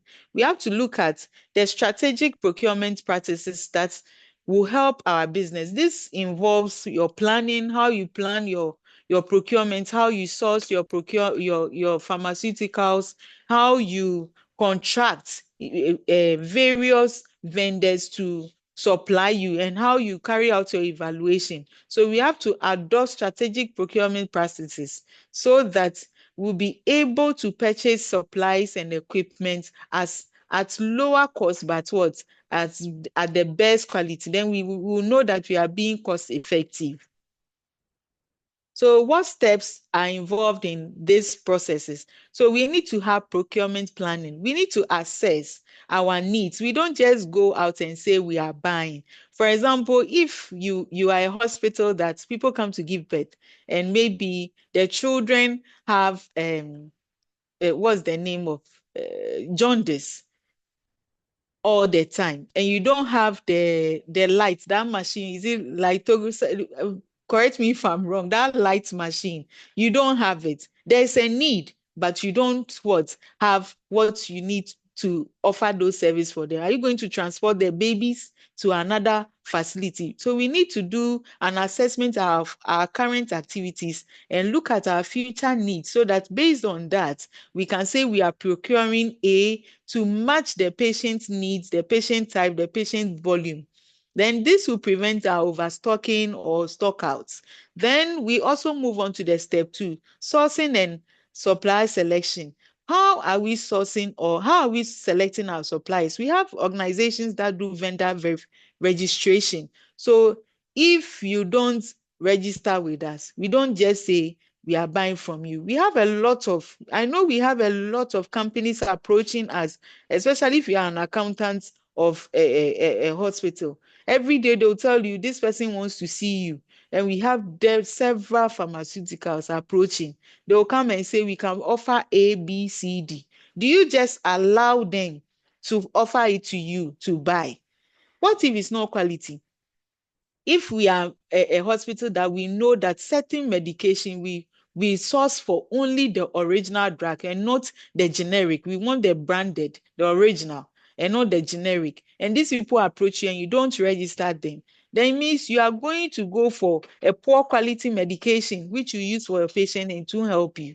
So your vendor registration, what processes they have to go to, what they have to provide you, so that you see that yes, this person I can deal with. What criteria are we setting? What are the pricing arrangements? So you need these people. When you are able to register them, you buy from them, it creates a long-term relationship. So tomorrow I can walk to maybe Top Up, or I can walk to any pharmaceutical company, and say, because I've been buying from you, today I don't have money, but you give me at this rate, I'll pay you later. You have that relationship. But if we keep buying from different suppliers all the time, when we are in need, we'll not be able to meet that need, because we don't have money to go and buy. And we can also take advantage of discounts. That's what we can negotiate with them.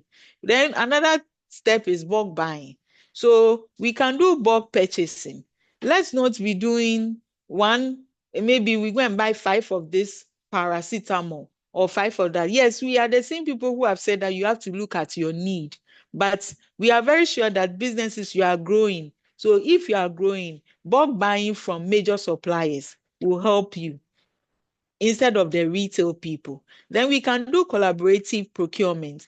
There are some certain things. When we had the COVID, for example, maybe you as a company, you don't have that financial capability to procure a lot of COVID items, but there are other small companies just like you, healthcare people, or even big. You can collaborate with them and say, let's all source for this equipment, this kind of things, the medical supplies that we need. With that, you'll be buying on a large scale and you'll be able to take advantage of discounts and small, maybe price changes, price differences. So it will help with your economies of scale that result in what?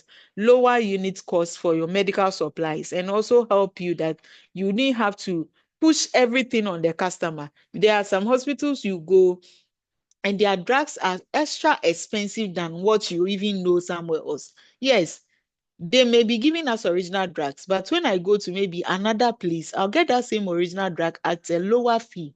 Maybe they are not bulk buying, or there are other factors that are affecting them. So what are the benefits of the strategic procurement that we've been talking about? We have cost saving. When we implement all these strategies, you as a healthcare facility, you are able to negotiate better prices. You reduce your expenditure of if going to buy on retail and all that, or buy expired medicine, low quality medicine. Then you'll be able to save significant costs. Then quality assurance. Yes, you are dealing with a supplier you have registered. You've taken through all your processes, your rules, documentation wise, everything. So if I'm buying a machine, a diagnostic machine, I'll not just go to anybody that we don't know. I'll say, let me deal with GE. We know that GE will give me the right thing. They'll even help you with what? Installation and all that. You look at such people. So you are assured of the quality, and even after service, after sales services that they'll provide for you. Then we will minimize our risks. So doing all these things will help us provide services in the value chain that there will not be any disruptions, will not have patient dying because of our inefficiency and all that. We have all that we need at each point in time when we need it. So moving on, Dr. Kwabnasitu mentioned about asset protection. So we'll look at fraud. And fraud is a main issue. We will see it as it's no big deal. Oh, they are accounting for everything, or all our things that we have as a business, we can see them. Okay. So I can see them. So this side, as I present, Isaac Mason will also be adding up to this side. So if we talk about fraud, we talk about what? Intentional dishonesty or misrepresentation. This is not something like you don't know any happen. No, you are intentional about it. You take steps to go and to do all these things that individuals do, and the entity end up losing a lot. So organizations have lost about 5% of their revenue, which and also which amounts to 3.1 billion globally due to fraud. In hospital, what frauds are we talking about? When we look at cash, there are cash thefts. We may not know. People can be very innovative in how they deal with cash or how they carry out their fraud. So they can steal directly from your cash, or even petty cash, or patient payments. Do we have oversight over these things? Then we have fraudulent billing.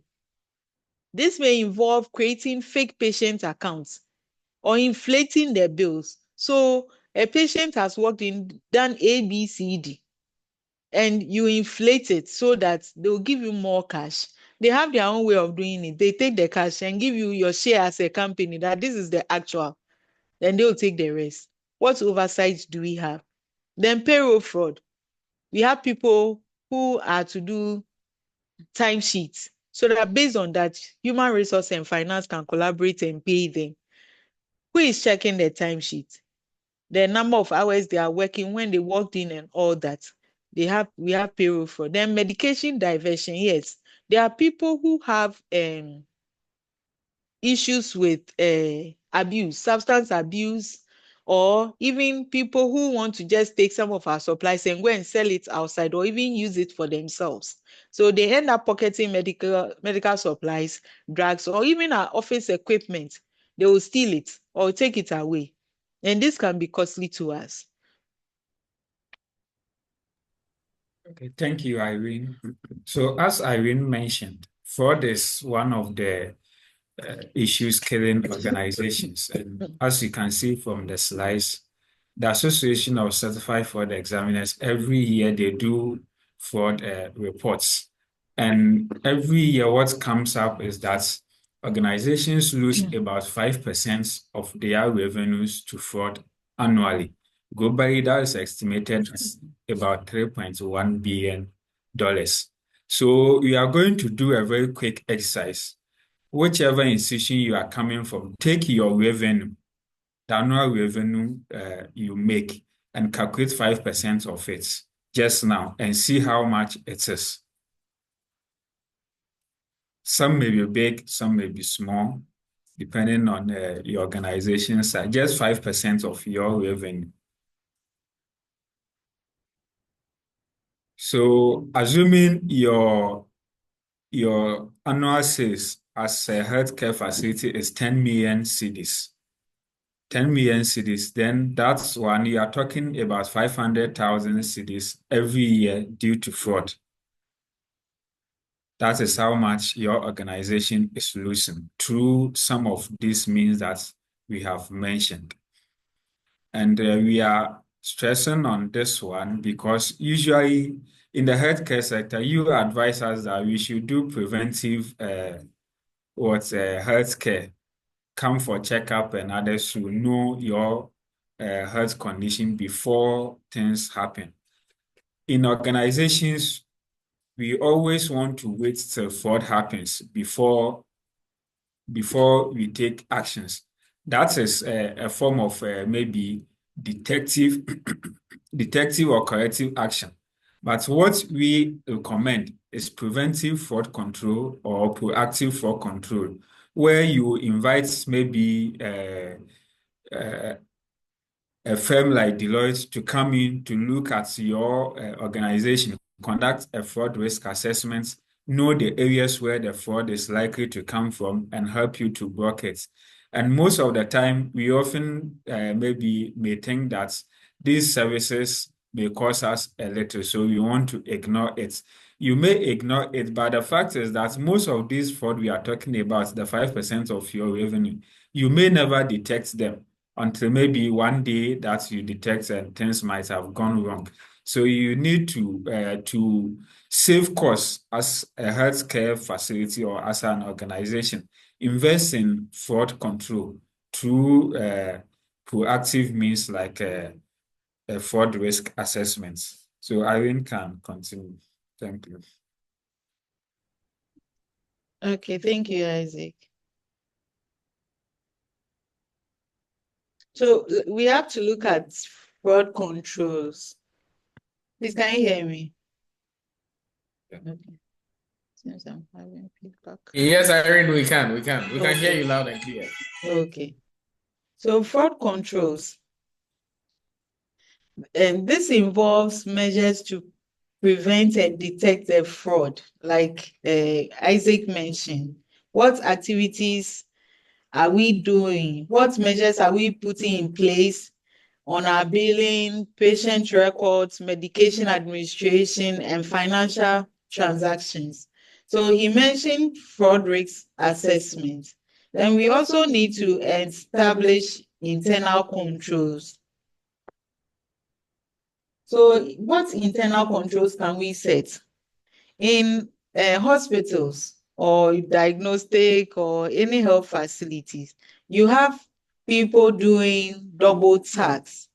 But if we can segregate these kind of tasks so that we don't have the issue of people conniving or colluding to 1 minute, sorry. I'm having feedback. No, don't. I'm having feedback.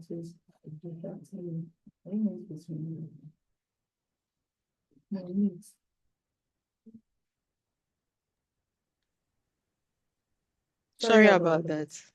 So we need to segregate duties. We have, for example, our claims people, the cashier point. Because they are taking money, we need to make sure that We All don't. right. Could you kindly mute for us while Debbie is on so that once she's done, you come in? I think we're getting feedback from your Yeah, side. thank you. No, please, whom did you mention? It's Isaac. It's Isaac. Oh, okay, So we know you sorry. are doing this together. So Isaac, respectfully, kindly mute so that because it's giving us feedback when Irene is speaking. So kindly mute for us whilst Irene takes us through. When you need to come in, you kindly unmute and thank you. Okay, thank you. So we need to assign responsibility to different people. So there are some organizations that the cash person is the same person disbursing cash for spending. So we are collecting money from patients at the same time we are spending. This can create room for a lot of things. So to reduce that, we need to make sure that we don't put one burden on one person that collects cash and also what spend for us. We need to conduct routine audits and reconciliation. So at the cash point, you just walk in. Today, how much did you get? Let's look at the patients in the system, how much they paid, or even the cost of the services we provided for them. We'll look at all that and do reconciliation. This can be a daily thing because we have some organization that we have the cashiers, we have the back end people, the billing and claims people that every day they just go on ward rounds. One, they see the patients on the ward, look at the things they've done for them. They come back to their side and just look at the system and say, okay, this thing per what the nurses told me, they did this. Let me check if they were charged. Or they go back to the cashier and say, okay, these are the patients on the ward. I heard they came to do part payments. I heard they came to make payments for so and so. Have they made, where is the cash? Let me see your cash book. How are you recording it? All these steps can help us to mitigate fraud. Then we need to implement access controls for data. So it's not everybody that should have a control in the system to do certain things. We have people deleting certain transactions from the patient's record because they feel, okay, let me delete this so that I can have the money. So in the system, when I delete it, there's no trail, there's nothing. So I've collected the money, yes, from the patient has paid, but I've taken it off the system so that nobody will know that the patient went through this procedure. What controls do we have in the system? We need to look at that person collecting money or anybody that has to do with anything to do with our resources as an organization do not have all access to everything. Our financial systems too, we need to look at it. Then storage facilities and pharmacy backends. You have walk into some hospitals and you see people going in and out of the pharmacy as if they are workers. Do we even brand our pharmacists? Do we brand our cashiers? Do they have tags? Then we know that this person has this tag, so they need to have access to this place. Stores, people just walk in. They go and see so many medicines, say, oh, I have headache, then they pick one. All those things have to be implemented. Then we need to provide fraud awareness training. You are not saying as an organization, people are stealing you, but it's better you take preventative measures. So you train people, you sensitize them of the impact of their action so that they will not be tempted to do. You train them and also watch them all the time.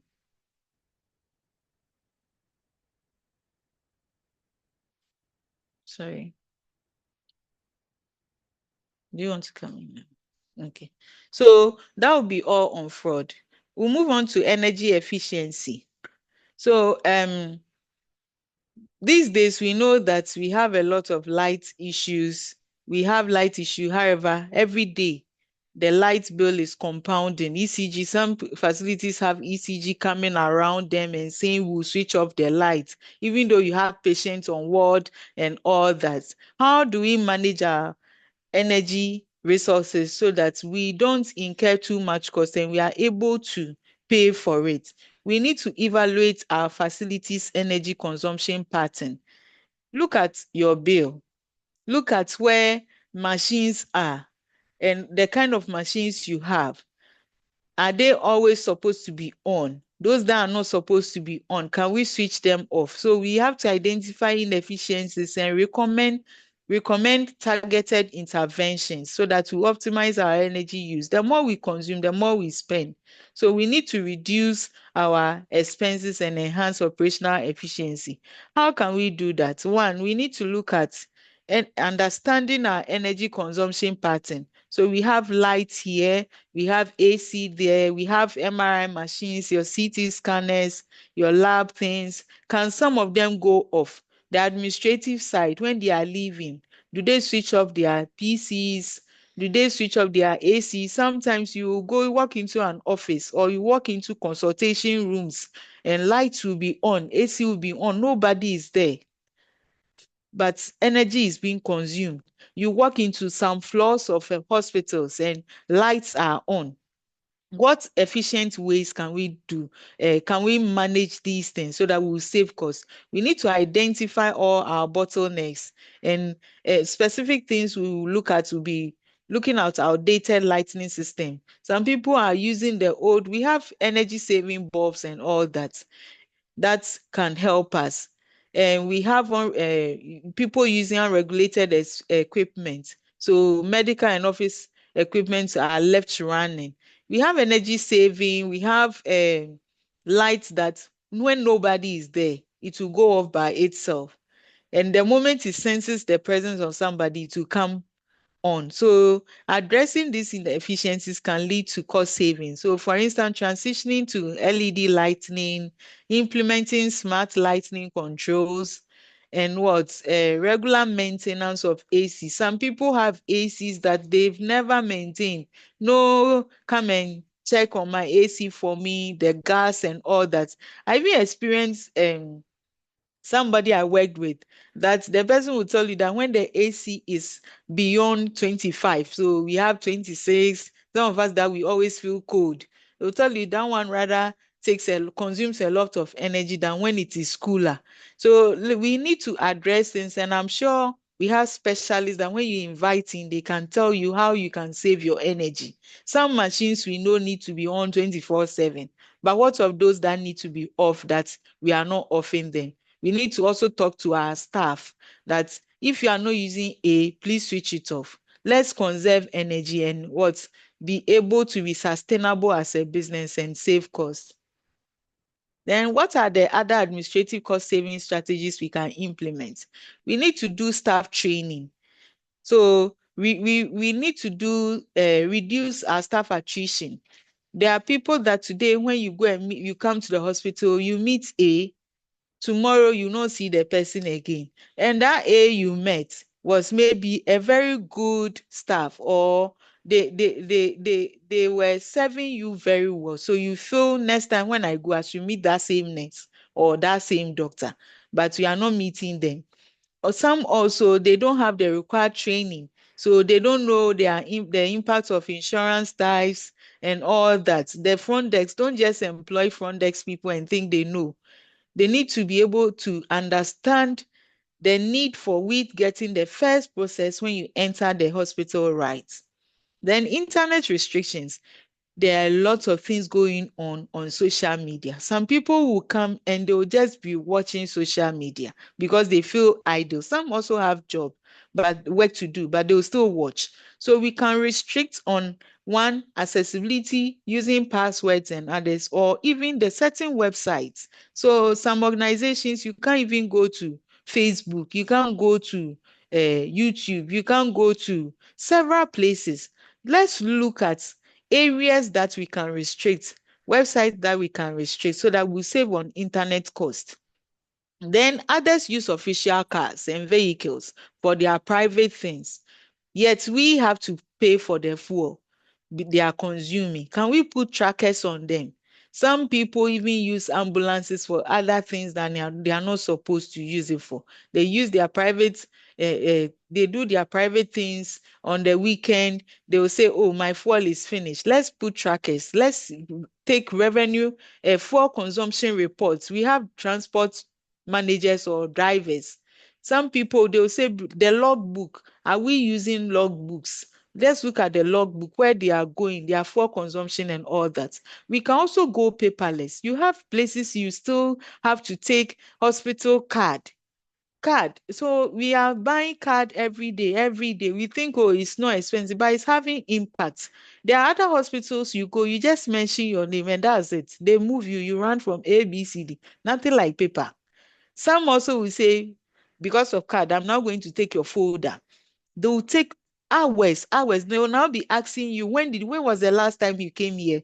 This is not efficient for us. We may even end up losing revenue, because if I come and you treat me that way, you don't even have good doctors or anything, I'll just say I'm going to another place. Lab results, they will be printing and printing and printing. There are some places, diagnostic places I've experienced, they'll even opt for sending email to you, that we can send it to email. Some of us prefer that than to take the paper. Then folders, we've spoken about receipt books. Some are still buying receipt books. Let's look at which one will provide us cost saving, whether we print directly from the system or we write receipt books. Which one will save us? Let's look at that. Then appointment cards. Some people will say, tomorrow, will come and see me in a week's time. They'll give you appointment card. Can we use notifications, patient notification, instant notification? Then some days to the time you notify them. Others even do calling. They will call you. Yes, we think calling costs will be high, but if we arrange with the telcos, we can get minutes that have reduced prices. Then we only print institute policies that we print only when it's necessary. So organizations are becoming more innovative by setting restrictions on even printers. So it's not everybody that can say they will print. They have centralized their printing to save them a lot of cost.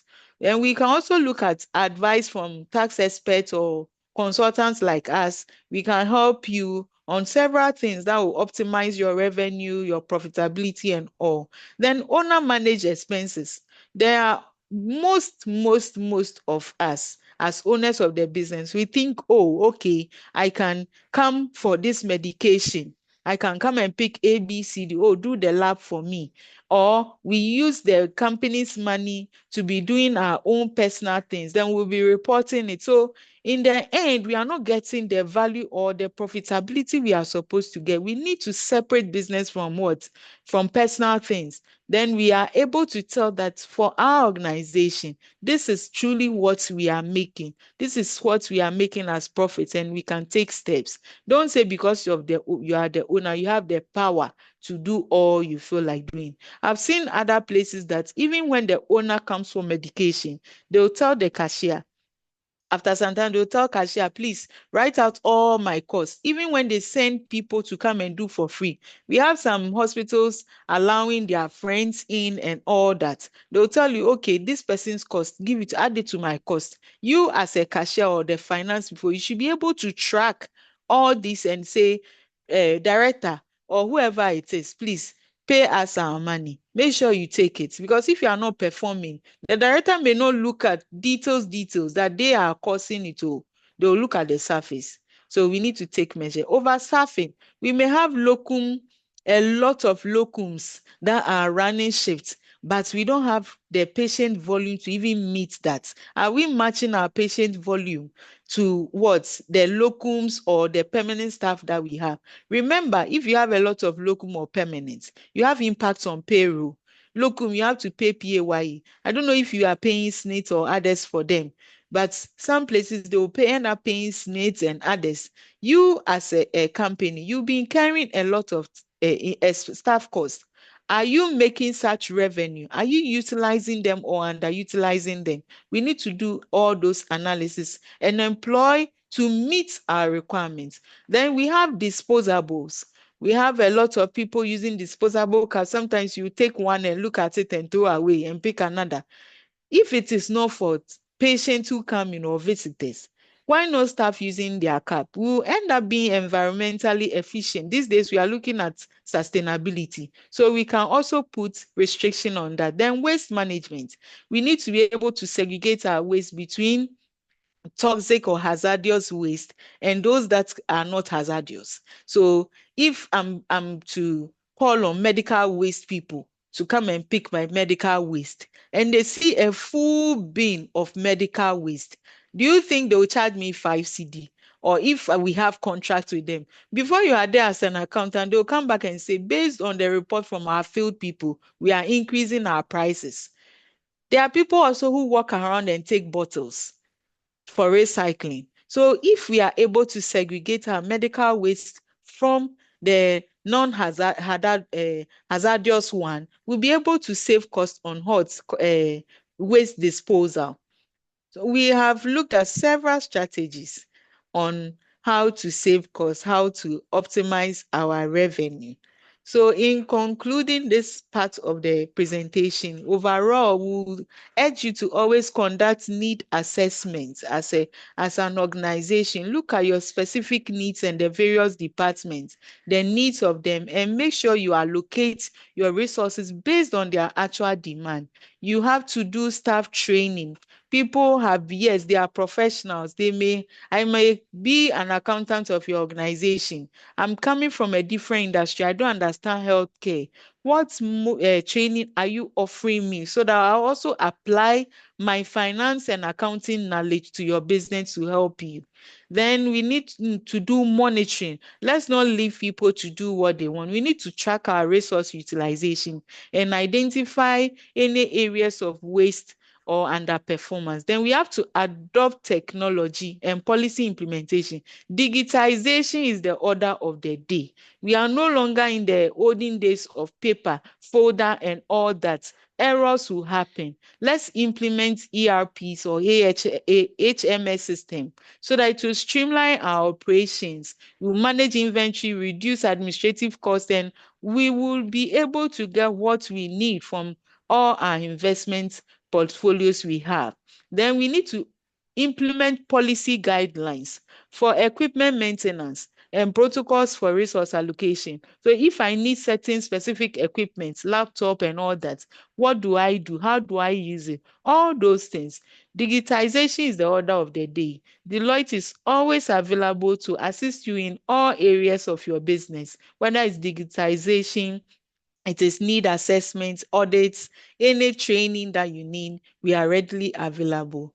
Thank you so much. So at this point, we'll move on to the other aspect of the webinar, which will be on the loan. So Isaac will take over. Thank you. Okay, thank you very much, Irene. A round of applause for Irene. Let's show Irene some love. This was very comprehensive.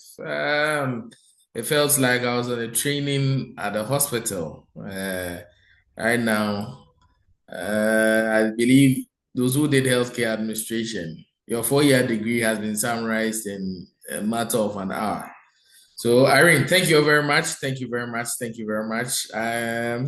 So we'll take the next part of the presentation from Isaac. But before that, if there are any questions, you can put it in the chat box or raise up your hand while we allow you on mute to be able to adequately engage Irene before Isaac comes in.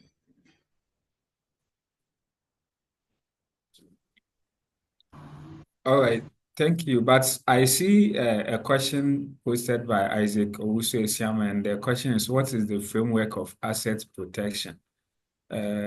Isaac Esiama, please, can you clarify the question? Do you want a specific asset protection framework or what?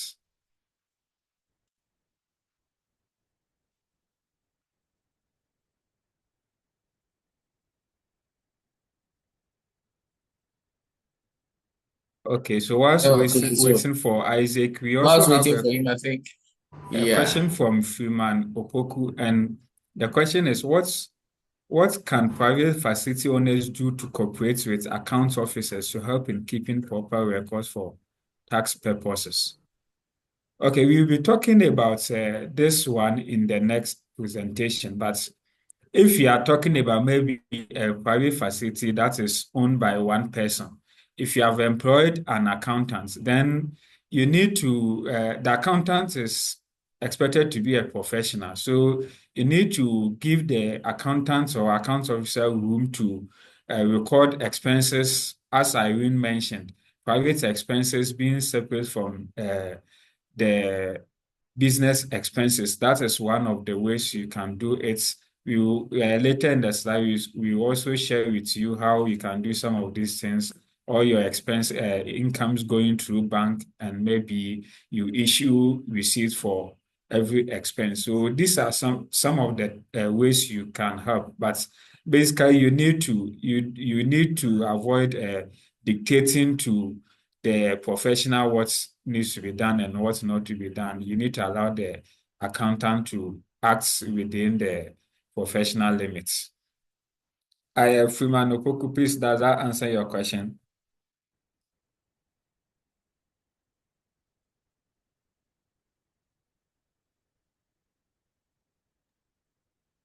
Okay, so kindly raise your hand if you want to speak so that we can call you to ensure that you ask your questions if you want to be verbal. So before Isaac comes in, let's read a few messages on the chat box. Albert is asking, will the slides be shared? Of course, we'll speak to the Deloitte team to try to get that. Vida says, powerful presentation. Dr. Raymond says, a perfect cycle in a work healthcare industry. Isaac is saying, Madam Irene, he thinks Irene has worked in a health facility before. Yes, I have. Then, Thank you. of course, clearly shows.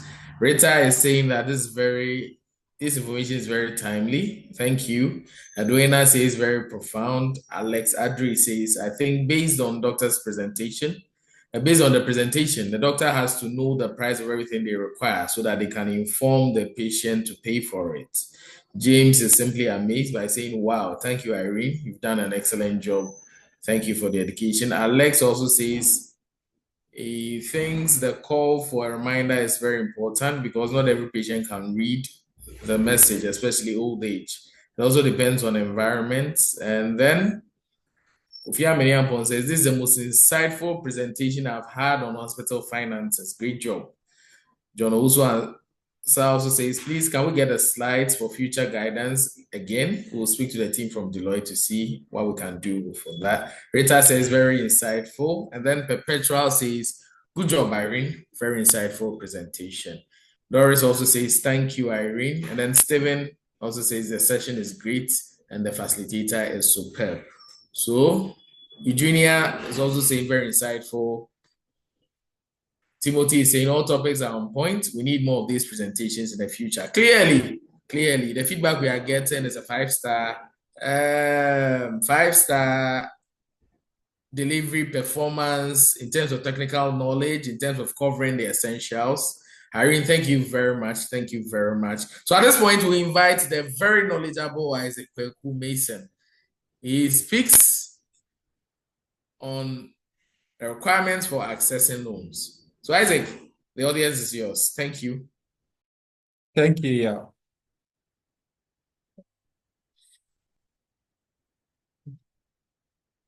So we are talking about the requirements for accessing bank loans.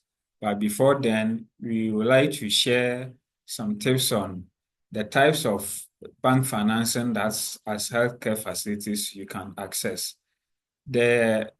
What comes to mind often is loans, what we may call term loans. So you go for a loan and you are given maybe 2 years to pay, 3 years, 5 years to pay.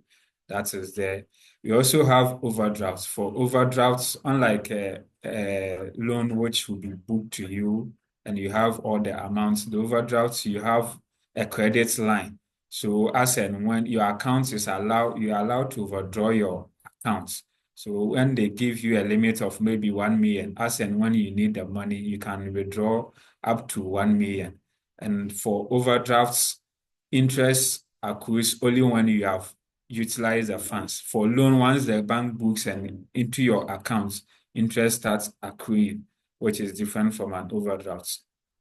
We have asset financing, where the bank can help you to acquire maybe a bus or an office complex, build an office complex.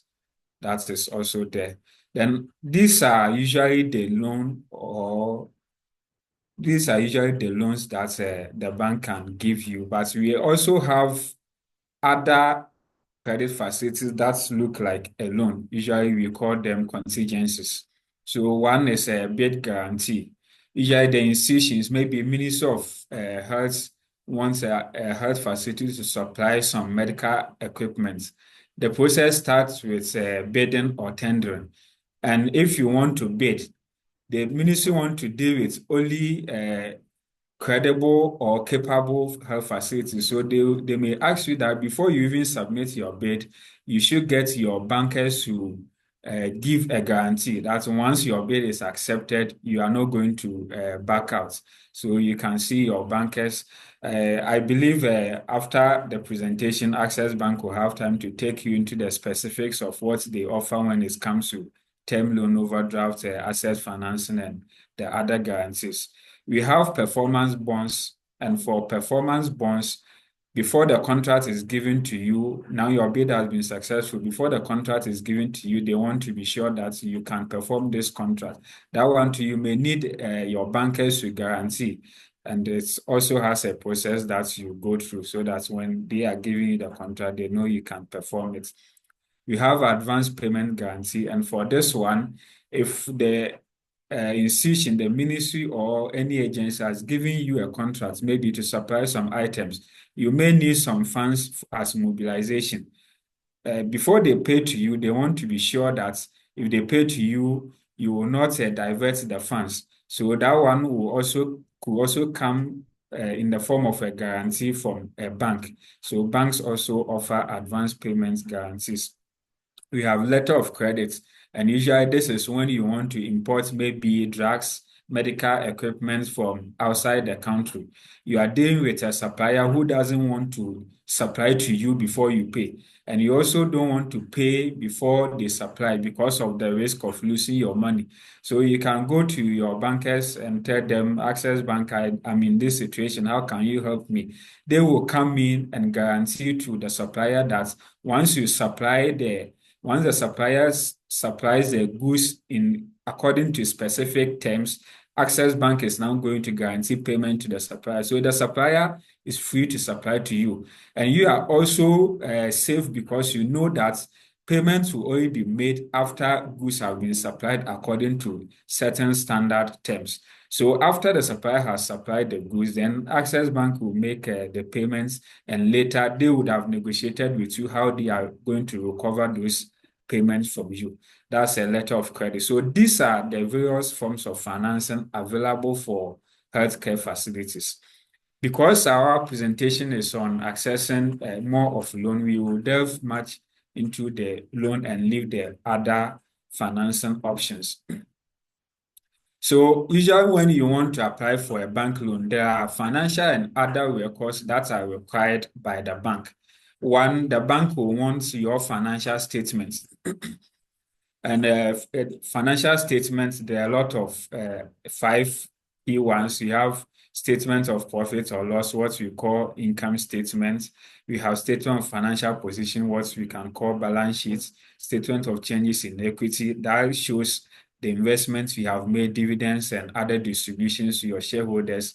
We have a cash flow statement that shows you how the cash has come in and how you have spent it. Then we have notes to the accounts. So basically, these are the 5 main financial statements that you will be required to submit. And these financial statements are required to be audited before the bank will place reliance on them. But usually, you may not have an audited statement. For instance, this year, we just started. We have spent 1 month. So for that 1 month, you may be required to provide a management account. The management account is usually very detailed. It could be monthly, quarterly, or yearly, and it's not usually required to be signed by a professional audit firm. That is one of the requirements the bank may ask. For financial statement, you may be asked to maybe submit 3 months, 3 years financial statements. Sometimes they may also ask you for bank statements. If you have been banking with the bank you want to take the loan from, they may say 6 months bank statements. If you have a bank elsewhere, they may ask you for maybe 9 months bank statement. These are some of the requirements. Aside that, you may be required to submit a business plan. The business plan will detail your projections, how you are going to generate cash to pay off the loan that you are contracting. You are going to project your business to be viable and profitable. You also have collateral. The bank will ask for information about collateral, this loan that you are coming from. In the case that your projected revenues are unable to pay, what will you use as a security? So the collateral information, what properties do you have, the titles, and other legal documentations. Banks will also require information about your working capital management. How are you managing your inventory or stocks, your account payables, your account receivable? Are you able to chase your debtors and collect your money? If you're efficient at this, the bank knows that you always have a very liquid position and be able to pay off the loan that you have contracted. So we look at how you are going to prepare a financial records to access bank loans. We have talked about the financial records you are supposed to submit or the bank may require from you. So these are some of the tips. Number one, we say you should keep accurate and complete financial records. Everything that is happening in your business, you should record every financial transaction. I know depending on your size, some of you have very good financial record keeping system. So you're able to capture every financial data. Some institutions are also not that big, and so they do things manually. You can have an Excel or any software, affordable software that you use to keep records of all your financial transactions. That's the starting point. Once you keep good, accurate, and complete financial records, then you can use it to build your financial statements. If this point is not met, then it will be difficult to prepare your financial statements. We have already talked about separating business and personal finances. That is one of the things you need to do. If you do not do that and you mix up these two, it will be difficult if the bank requests for your financial statement. It will be difficult for you to prepare that. So always make sure that if even your business one-man company, you are still able to separate the business finances from your personal finances. Another point is to pass all your transactions through your accounting system or your bank. Some of the institutions, because they are small, you usually deal with a lot of tabletop transactions. You don't pass your revenues through bank, you don't pass your expenses through bank. What happens is that if the bank is going to give you a loan, they want to assess how much you can collect, how much loan you can take, and that is dependent on your financial transactions or activity levels with the bank. So if you are the type that always you receive the money at your facility and you spend it without going through the bank, by the time you need the loan, they print your bank statement for you, and maybe all your credits, your inflows, a total like 10,000 cedis, and you want to take a loan, 100,000, the bank cannot give it to you. They may think that you don't have the capacity. Meanwhile, your business is maybe worth hundreds of thousands of cedis, but because you didn't pass it through the bank, they're unable to assess your financial strength. So that is one of the errors we have to avoid. Then finally, when you have kept these records, to prepare the financial statement, you have to be accurate and ensure that there are no errors. If your financial statement is full of errors and you submit to the bank during the appraisal, they wouldn't place much seriousness to it. So it will affect their decision, whether they will approve your loan or not. Financial statements are to be prepared in compliance with standards. And in Ghana, we have adopted the IFRS. So if you have a good accounts team, they should be able to do that for you.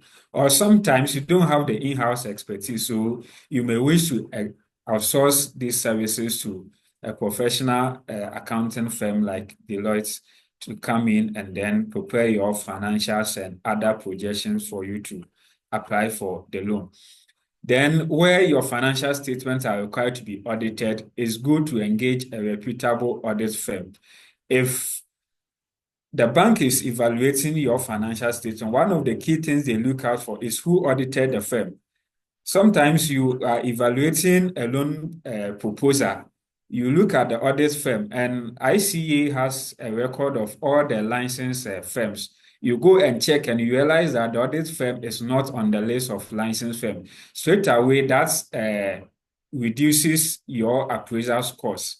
So if your financial statement you are submitting to make Access Bank for a loan, for instance, has been audited by Deloitte, once Access sees the Deloitte stamp, they tend to place much more reliance on your financial statement than if it's coming from an unknown firm, because it's expected that before Deloitte put a stamp there, there would have been a lot of quality checks to be sure that the financial statement is accurate and it meets the standard required.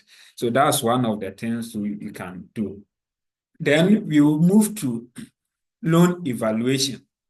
After you have presented your loan proposal to the bank with your financial and other information, the bank is going to evaluate your loan proposal, and the result of the evaluation will determine whether they are going to give you the loan or decline your loan request. Sometimes they will decide to give it to you, but if you are requesting for 100,000, they will say they think you are worth 10,000. That's what they can give it.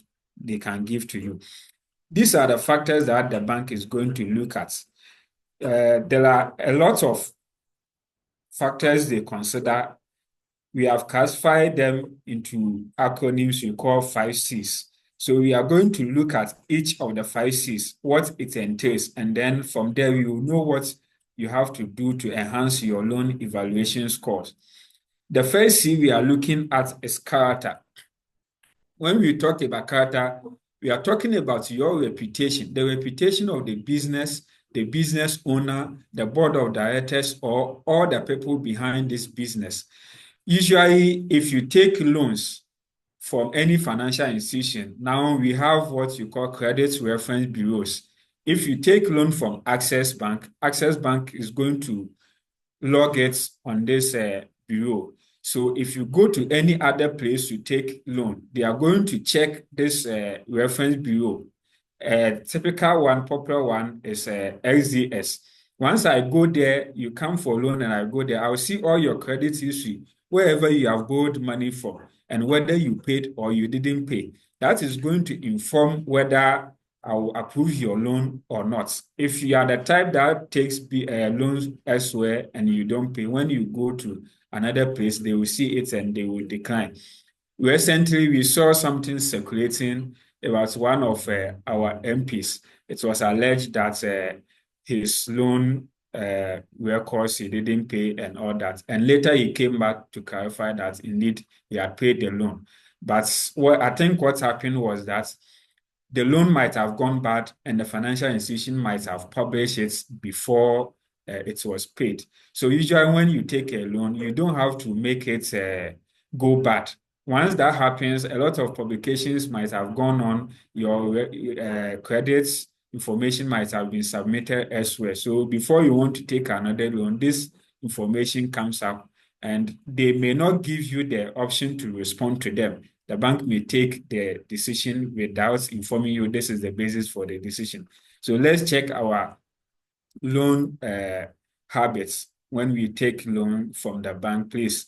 These monies are customers' deposits. It is not for the bank. So we are expected to pay off our loans promptly so that we don't have any adverse reports.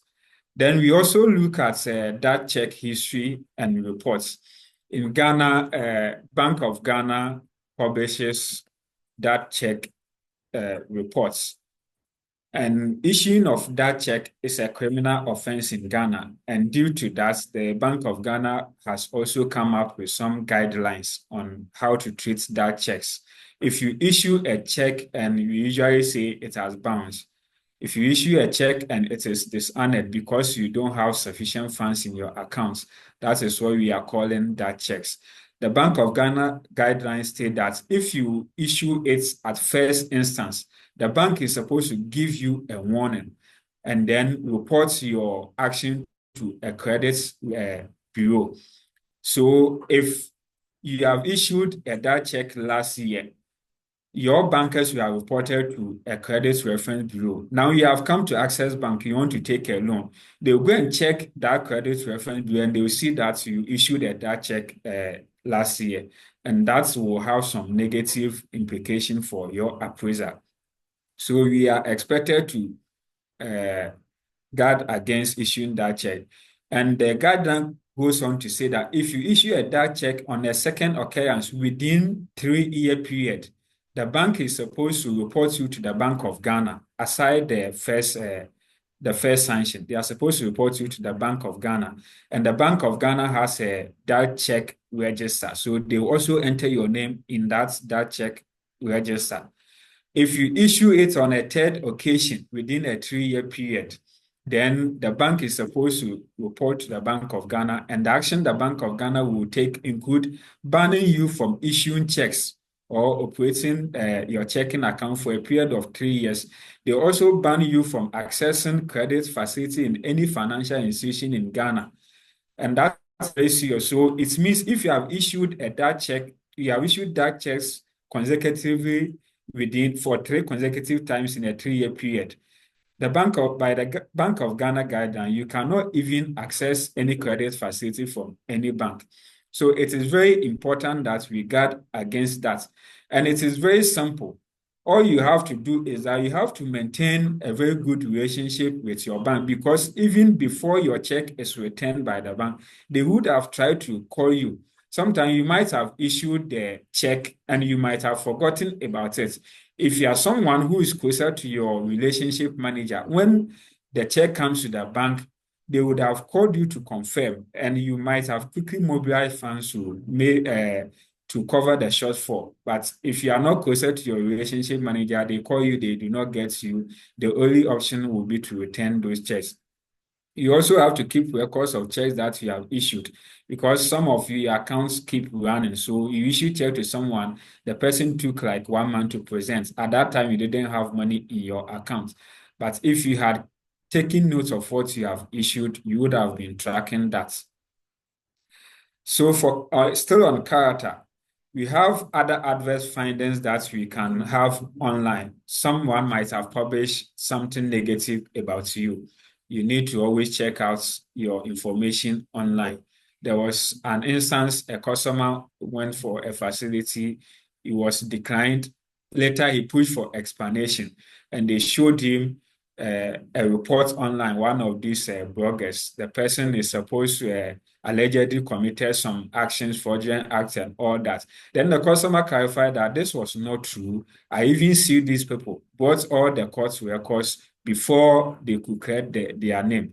But then their actions were not published online, and normally the bad negative news move faster than the positive one. So always check your corporate image online. If you search your company on Google, what will you find? Will you find any adverse findings? Correct all these issues.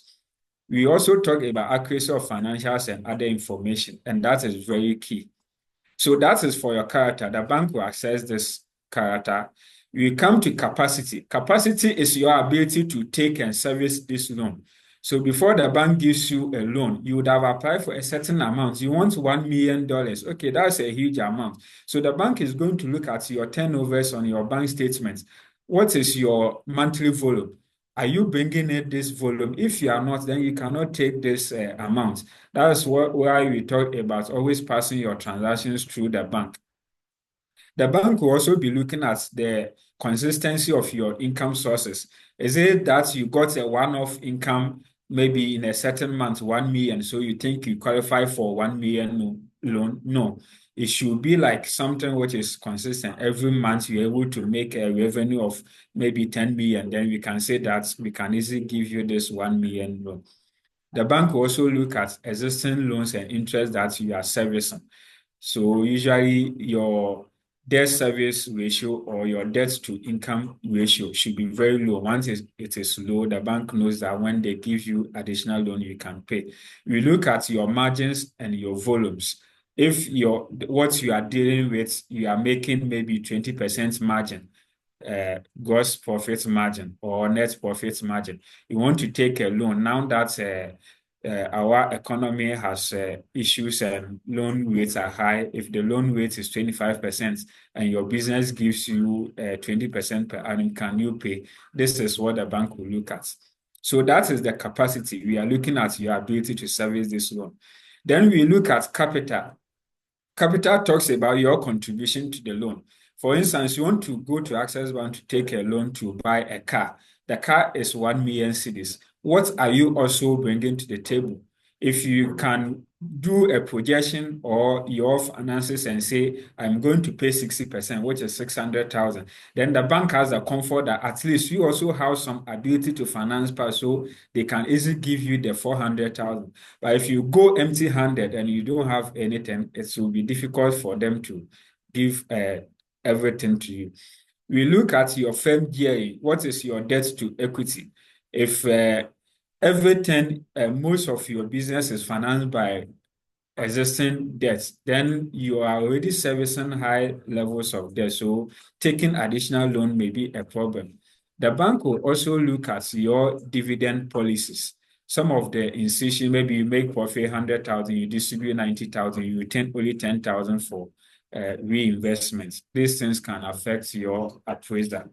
So that is for the 3 C's. Let's move to the other 2 C's. Okay, the other C we'll talk about is collateral. And usually, before you take the loan, you would have presented your repayment options based on your revenue. The bank wants to know, in case those revenue options fail, what can they fall on? And that is the collateral. So the bank will assess the collateral value. If you are taking a loan of 100,000, maybe your collateral value, whether a house or investment in shares, it could be like, usually banks have specific ratio. It should be like maybe 150% of what you want to take. The ownership of the collateral, is the house or building owned by you, or do you co-own with your wife, or is it in the name of the business? These are the things the bank will look at. The liquidity, how easy can we sell this collateral? Sometimes you may have used a house as a collateral and the house is at a certain place where cultural practices, if the bank moves to sell your house, nobody will buy. So in that case, the bank may not place any serious reliance on this collateral. And the liquidity is also related to marketability. How easy can we sell it? And that will be dependent on the location and the type of assets. We look at legal enforceability. The bank will look at, in case you default on the loan, how easy can we enforce our legal charges over this? And here, our core systems do not help. Even for a collateral that has been perfected, it can take months or years for the bank to realize. So usually banks do not place much reliance on collateral. They are only looking at your ability to service these loans. And collaterals may have insurance. For instance, some people will take the loan and they'll use their stock. Recently, we saw what happened at Cantamanto, where businesses, their entire stocks were wiped out, and most of them were not insured. So if you had used it for a loan, as a collateral for a loan, what would have happened in this case? So banks will always require that you insure any collateral that you use, whether house, buildings, or stock. The last C we are looking at is conditions.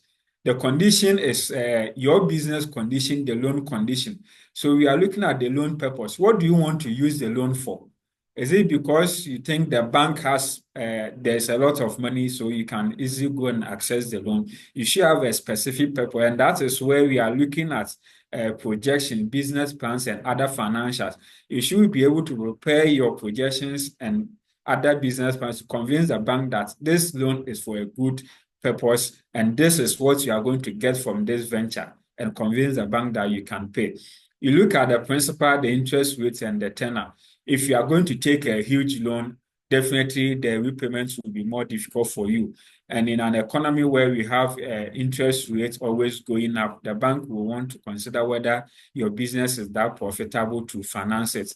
Then we look at the tenor. Sometimes you are going for a loan. You say, okay, I'll use 6 months to pay. They will assess whether your business can generate revenue within that 6 months, or they should give you maybe 2 years to comfortably repay this loan. Conditions can also look at your business, your market size, your liquidity position, your bad debts, and how you're able to manage your working capital. We also have economic conditions like Ghana, for instance, in 2022, we saw how interest rates moved. We were around 12-15%, and all of a sudden we got to 30 plus. So economic conditions can also affect, and we have other external conditions like when COVID struck and a lot of businesses were shut down and all that. These are things that the bank will consider before granting you the loan. So we have looked at the 5 C's. Now let's look at risk factors. If you want to take a loan, what are the risk factors? What are the do's and what are the don'ts? And based on what we have discussed, the 5 C's, can anyone tell us what you think you should do or what you think you shouldn't do when you want to apply for a bank loan or after a bank has given you a loan? Hello, colleagues, distinguished participants. Let's kindly indulge Isaac as he looks at the 5 C's of the risk factors of credit. So he wants to know, in terms of character, the do's and the don'ts, in terms of capacity, collateral, capital, and then the conditions as explained. So respectfully, we invite your comments. You can type in the chat box or raise up your hands while we call you so that you can be a part of this. Okay, so thank you. Okay, so if you take character, for instance, you can add your thoughts, but let's look at some of these things. If you want to enhance your loan evaluation scores, these are some of the do's, these are some of the don'ts. For instance, character, we are saying maintain a strong credit history. So some of the businesses, the board chairman, the board members, the owners, even your credit history will affect the business. And as we have said, any loan that you take is recorded somewhere. Some people may take some of these loans that they are easy to take, and I don't want to mention it. They think, okay, you can take and later they cannot find you, you can throw your records away and all that. It might have been recorded somewhere. And when you apply for a loan from Access Bank, they will look it up and they will say, no, this person doesn't have a good credit history. So you need to maintain a strong credit history. And you do that by promptly repaying your loan. Every loan you take, know that as you deposit money with banks, so do others do. And that deposit is what is given to others as loans. So any loan you have taken is your colleague businessman's deposit. So once you take it, you need to pay on time so that the depositors can have access to their money if they want to, and you don't also get adverse credit ratings. You have to maintain a positive corporate image. Some of the companies, even when you mention their names, if they want to come for a loan, no matter the amounts, it will be given. Some of the companies, you may have adverse media reports, online reportage and all that. You need to always check and address that. Your online ratings and all that, you need to have a social media manager who may be managing your image online and address any adverse reports. So that is how you can build your character to enhance your credit or loan evaluation. The capacity, we have already talked about passing all your transactions through the bank so that the bank will know that indeed your account is fat. Avoid tabletop transactions that do not reflect in your bank statements. Separate business expenses from personal ones so that the bank will know your true state of affairs. If you are recording your business expenses and it includes maybe personal ones, it may make your profits go down, and the bank may think that you are not that profitable. For all you know, it is your private rents and others that you have added to uh, increase your expenses. So separate them and let the bank know your true state of affairs. Improve your revenue generation and then reduce your expenses. And we have already discussed extensively how you are going to do that. Keep low debt to income ratio. Avoid taking loan because you have access and you can have access to, so that when your loan deposits your debt to income ratio is low, you can have the capacity to take more loans. Always have a clear repayment plan when you are submitting a loan proposal to a bank. The mistake we always make is that, okay, I have a collateral. Banks are mostly not interested much in your collateral. The collateral is the worst case scenario, how the bank is going to fall on something else. But the bank is much more interested in your repayment plans using your revenue, the income you are going to generate from the projects for which you are taking the loan. So have this clearly articulated to the bank so that they know that you are not relying on collateral to repay the loan. As I said, in Ghana, it's very difficult to realize even the most perfect collateral because of how our legal system is. So always make sure that you have clarified how you are going to repay the loan.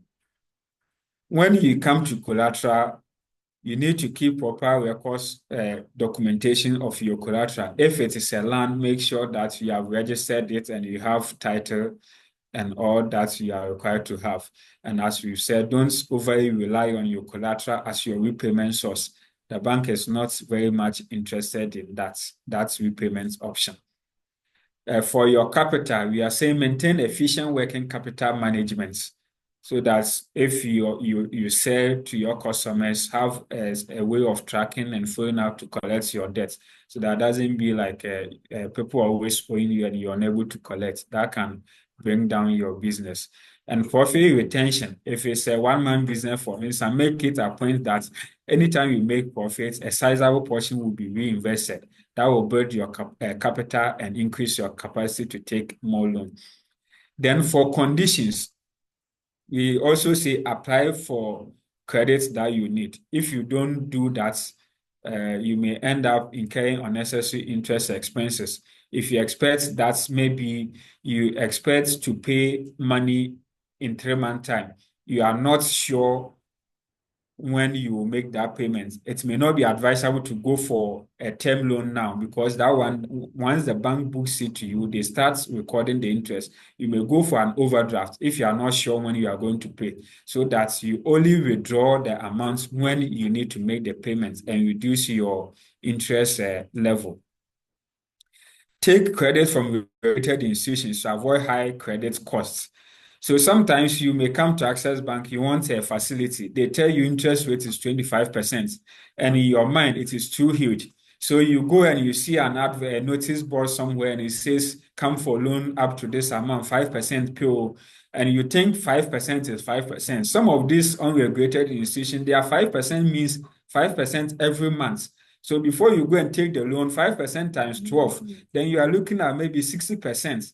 Meanwhile, Access Bank was giving you 25% because they explain everything to you in annual percentage terms. So you always have to be on the lookout for that. Some of these unlicensed institutions, they can give you, they call them loan sharks and the rest. Their interest could be very high.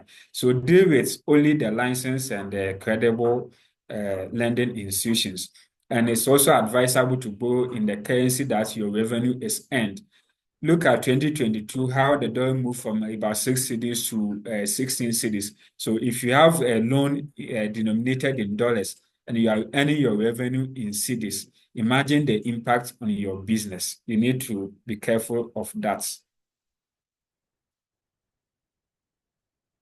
Okay, so we still on the risk factors. Let's look at some of the factors that can lead to loan default. If you take a loan, what are the factors that can make you default on your loan? The first one is the purpose of your loan. You might have taken the wrong type of loan.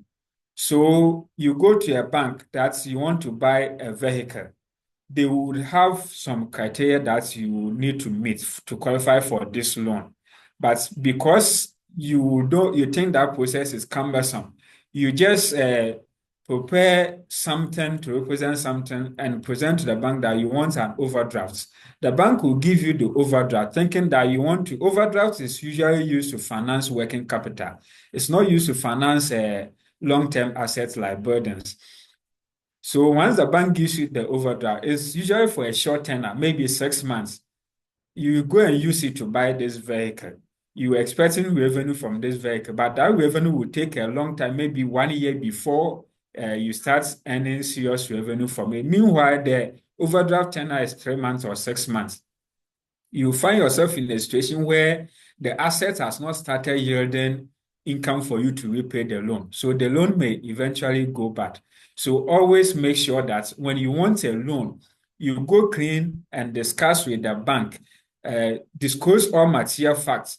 The bank has the professionals, the expert to help you to tailor your needs. That's okay, based on what you want to finance, this type of loan will be more suitable. And when you do that, you always have space room to repay the loan. We look at timing or need. There was an instance where a customer wanted a loan for a project which was not very certain.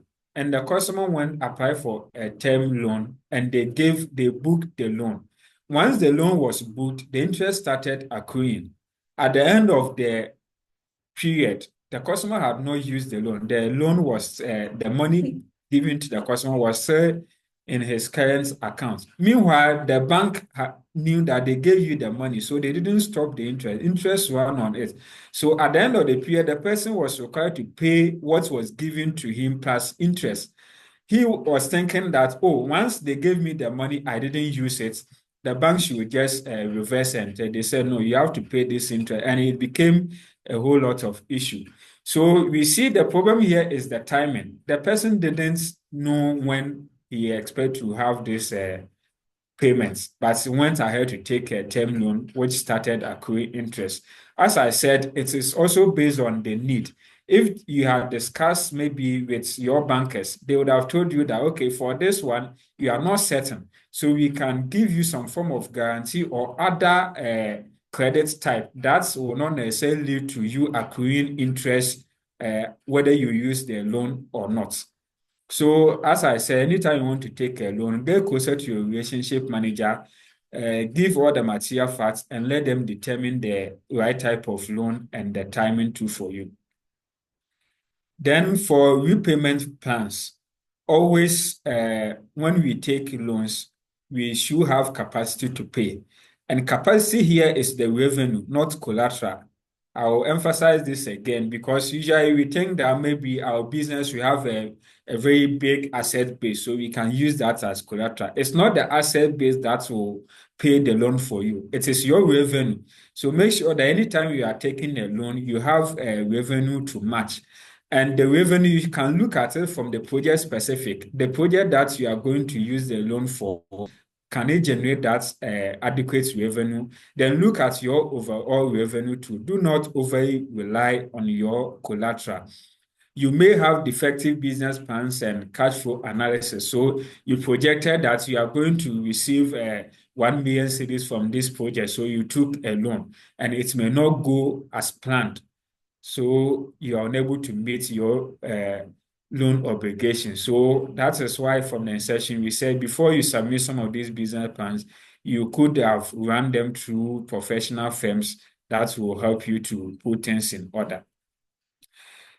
A loan could also go bad because of the cost of the loan. And I mentioned that you go for loans at some unapproved or unregulated places, and they'll give you very high interest rates, which may be misleading. And in the end, you're unable to pay the loan. We have external adverse factors that can affect us. For instance, in 2020, when COVID struck, some of the institutions, even recorded low profits and some even had to shut down entirely. And at a point, there was a lot of COVID testing because of how the COVID has been declared a pandemic. So there were a lot of testing. You could have taken loan as a health institution to do this testing and all that. At a point, they said it is no longer a pandemic and a lot of activities cease. So those things could affect the monies you make to pay your loans.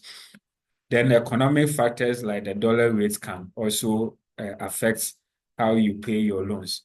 So based on these factors that we have discussed,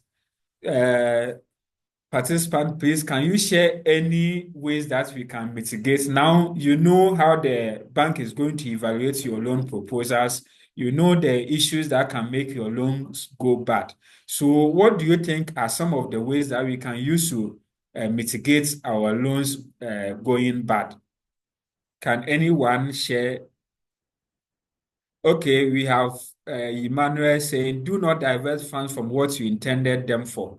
That is an excellent point. Sometimes you go and take the loan. One of the requirements the bank may say is that you sign a sales domiciliation agreement. That's any revenue you make, you channel it through the bank. It is for the bank to be able to monitor the loan. Some will sign the agreements all right, and they will now try to route their sales elsewhere. So revenue diversion is one of the ways loans go bad. So to mitigate that, you always have to pass your revenues through the bank. I don't think we have any other contribution. So let's look at what we have discussed so far. If you want to take a loan you want to acquire a new medical equipment, what do you think? Okay, Isaac. So I think there's a message from Grace Tracy, who says, "Be realistic in your revenue projection." Yes, very, very good. We mentioned about cash flow projections sometimes not being accurate. So be realistic. Because you want a loan, you just want to act big and take the loan. That can affect you. Usually, the bank gives you the loan based on what your capacity can afford. If you are not realistic with your revenue projections and you project something huge and they give it to you, it may worry you in the end. So please be realistic when you are projecting your revenues. Kickstart project once a loan is disbursed. That is also an excellent point. That was what we talked about, the timing. If you don't time it well, you apply for the loan when you don't need it. And once the bank books the loan for you, interest starts accruing and it may affect your repayment. So you should time it so that immediately you get the funds, you are using it. The funds shouldn't lie idle.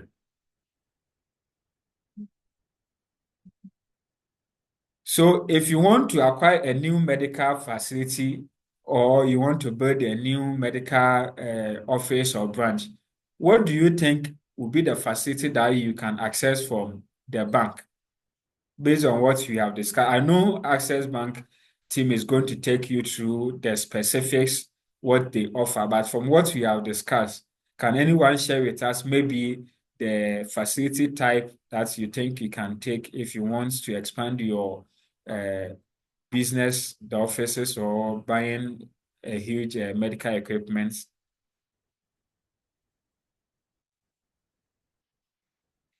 Okay, so a tip here, usually if you are going for maybe medical equipment, you project that it will be making sales for you. You'll be getting revenues from it every day or every week. So some people may be tempted to apply for an overdraft, thinking that once the medical equipment will be used daily, they can get the money to repay the loan easily.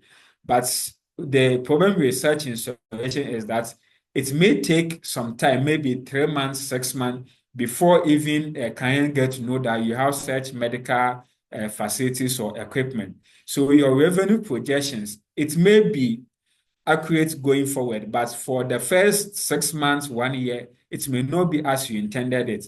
So if you are not taking a term loan and you took an overdraft, the overdraft has a very short tenure, 3 months, 6 months. Within that 6 months, you have not started even any serious revenue from this facility or equipment, and that can worry you.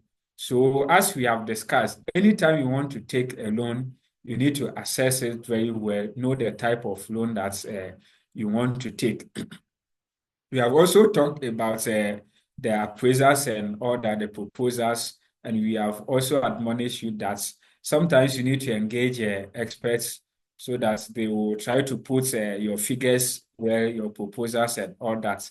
On that note, I wish to share some of the services that we provide so that in case you think you want to get back to us, maybe you can do so.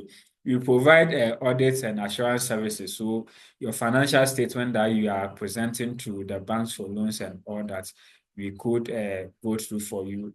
Tax services. I will mention that you can take advantage of tax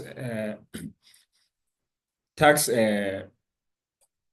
reduction strategies. And usually we have a tax, if you don't do it well, you may fall foul of regulation. So you need to engage the experts who will do it legally for you. Then we do consulting services, human resource and all that. We have risk and financial advisory. We mentioned about fraud killing businesses, and there are lots of a range of services we provide in that area. Fraud risk assessment, which is preventive. And as I said, usually organizations will come forward when the fraud has already happened. When that happens, a lot of revenues would have been lost already. So we always prefer the proactive approach. So these are some of the services we provide, and you are free to get back to us anytime. At this point, we'll pause to see if you have any other questions. Okay, thank you very much, Mr. Isaac Kweku Mason, for your insightful presentation on how participants could access financial services from the various banks and financial institutions in Ghana. So at this point, we'll pause for any questions, any clarity you want to seek before we move on to the other session, the next session. So as always, you could raise your hand so that we unmute you, and you're allowed to speak, or you can put it in the chat box. Okay, so Alex has a question. Alex says, in case he wants to open a new branch in a different environment, which type of loan do you think will be good for me? In this case, I think the business. Okay. So we talked about asset financing loan. You want to open a new branch. So possibly you want to build a branch from the scratch. So if you approach your bank, they can give you one of the loan types that will enable you to build the house or the building. So that is one of the loan types you can take.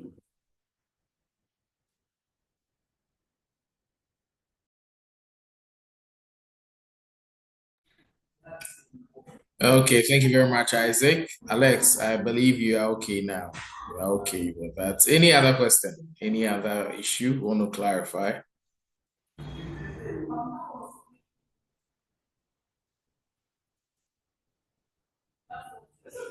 Okay, let's round this up in a minute. Is there any other question? Maybe we'll take the final question.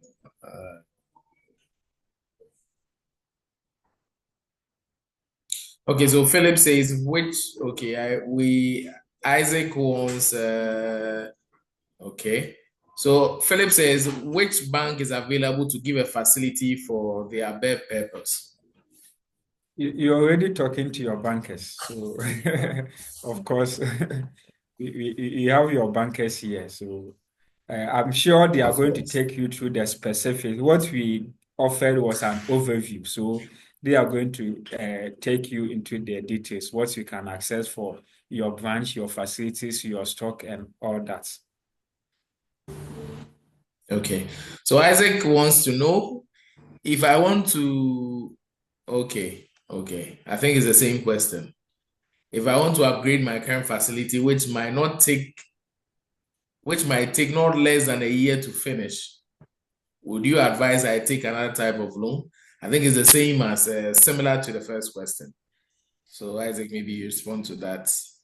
I'll move Okay, on. you want to upgrade your facility, maybe your hospital facility, and you think it may take less than a year.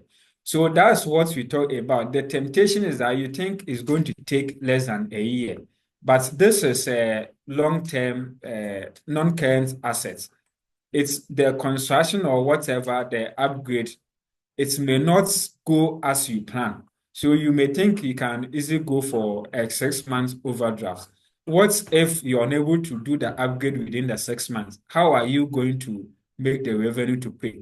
So in this case, if you talk to your bankers, maybe they will advise you that it's better to go for maybe 2 year loan so that you have enough space to do the repayments. Thank you.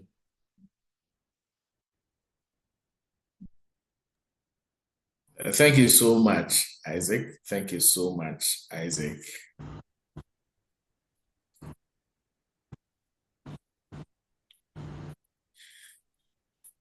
Well, I hope that's all, and we don't have any other questions. So thank you very much for your audience.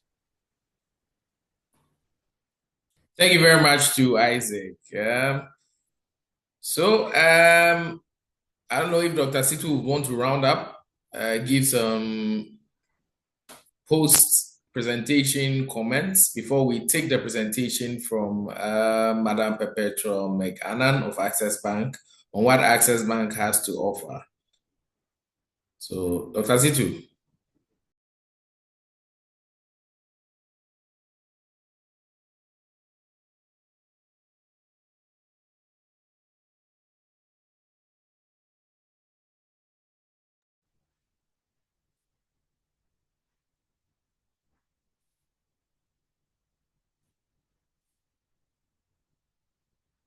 Okay, so at this juncture, we would want to appreciate our team from Deloitte. A round of applause for them. Show them some love. Show them some love. They've done exceedingly well. They've done exceedingly well.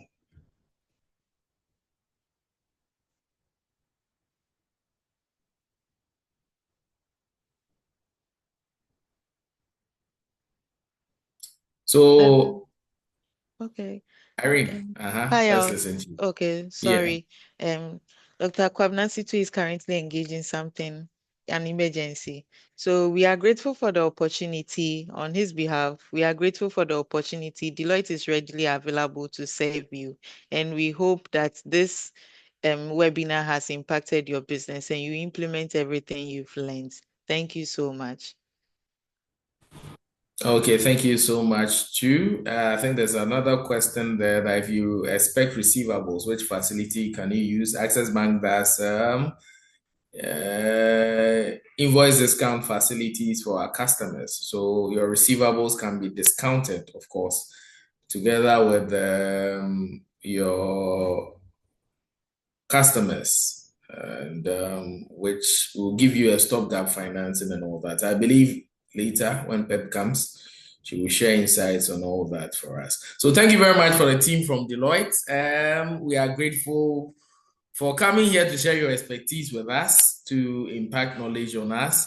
I believe we've all been impacted significantly. We've all, in one way or the other, benefited from what you have delivered to us. Next, we have a special presentation by Access Bank. This presentation will highlight the unique value propositions the bank has to offer to the healthcare sectors, i.e., you being a pharmaceutical, you being a hospital, and all that. So we have Madam Perpetual McAnnan, just as we said, to share these key insights on why choose Access Bank for your business needs. This is a wonderful presentation, which will go a long way to bring the value of Access Bank, which is the more than banking proposition. So Perpetual, if you're ready for us, a round of applause. Let's show Perpetual some love as she takes us through a presentation from Access Bank.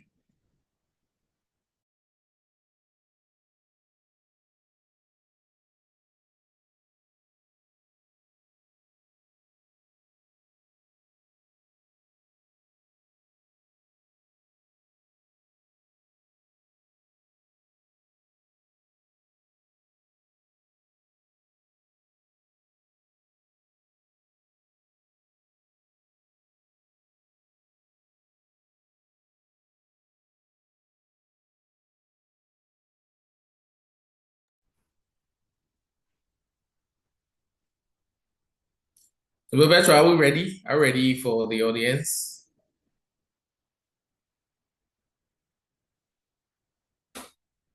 Okay, so whilst we wait for virtual, let's read a few messages on the chat box. Lauren sends applause. Emmanuel says, thank you. Evelyn says, wonderful presentation. Indeed, it is very insightful. It breaks everything down, makes it very practical.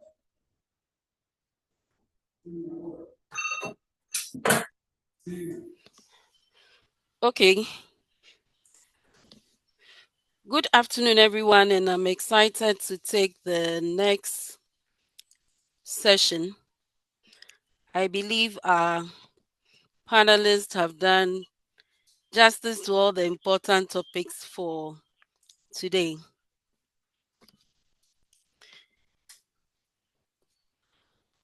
So at this point, we want to explore how partnering with Access Bank can help your healthcare facility thrive by providing tailored financial solutions and innovative services that will improve both patient experience and operational efficiency. Pa, please, can you confirm if I'm being heard? Yes, we can hear you. We can also see your screen. So if you could Thank put it in you. slide mode, I think your line is very, very clear.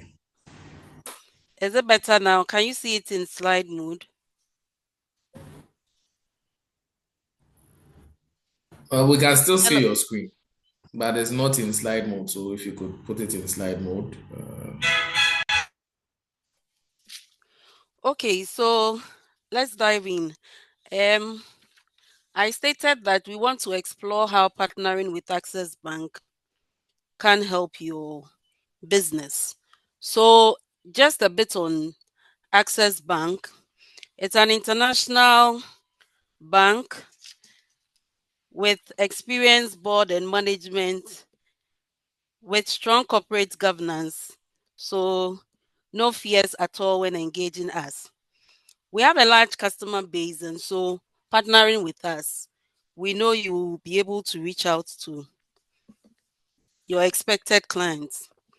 We also provide superior services through our SBUs across many countries, and we have solid financial performance, as you can see here. Also, we say we are the gateway to the world. And so we have presence in Africa, most countries in Africa. We also have international presence in UK, in France, and then other representative offices. Our growth in Ghana has been consistent since inception and is evidenced by our financials and then the other activities that we always participate in. And this is our footprint in Ghana. Currently, we have about 56 locations spread across 11 regions out of the current 16. And so I believe we are so close to you.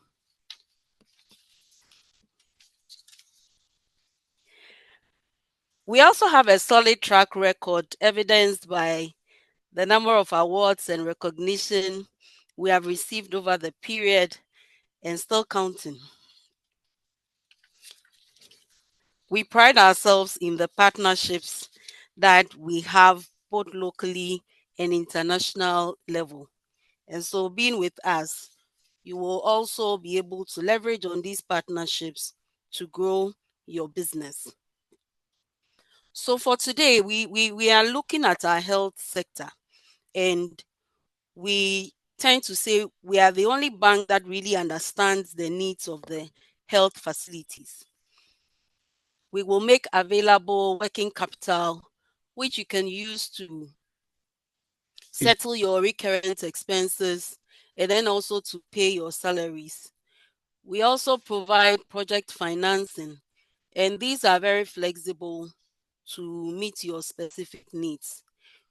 We are also available to finance medical equipment just to help you upgrade your facilities. And then also, we provide event partnerships and collaboration as and when they come up. And so, in terms of loans, I believe Isaac mentioned a lot of it. And so, we provide you with term loans, we provide you with instant business loans, guarantees, consumer loans, etc. For our project financing, we look at accommodation for health workers. There could also be hospital expansion, refurbishment of existing infrastructure, etc. And at Access Bank, we provide you competitive pricing and flexible payment terms. So you need to look for us as soon as you can. We also offer instant business loans. This we can give you up to 300,000, and the tenor currently is 182 days. The requirements are just a few documents we need from you, and so we believe when you touch base with us, we will give you details into these loans that we have available. In terms of medical equipment financing, we have partners across where you can be able to purchase your own equipment. Hello, It Perpetual. could be an outright purchase, it could be high purchase, Hello, and you are Perpetual. given a 4-year warranty on the equipment. You also have access to after sales services from Perpetual, our please, can you vendors. hear me? Sorry, Please, can you I hear can hear me? somebody talk. Yes, it's Irene. Your slide is not moving, so some people are trying to draw your attention. Oh, sorry. We are still on I slide guess it's 2. network. I've been moving it from here. So please, Okay. which slide is on? Unfortunately, I'm It's on slide not able 2. to see. Slide 2. Yes.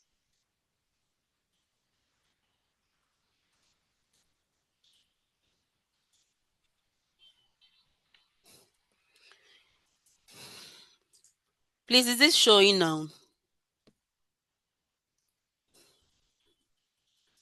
Is the movement showing now, please? Hello, Pa.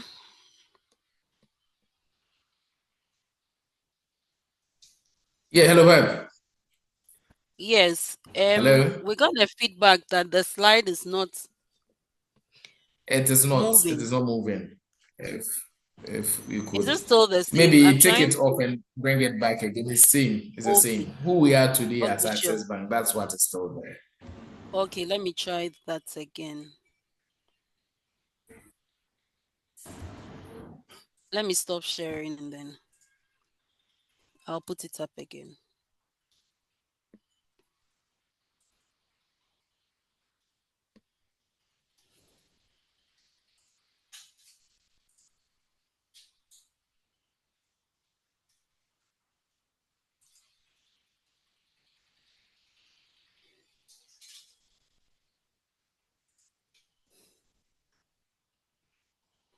Please, is it showing now?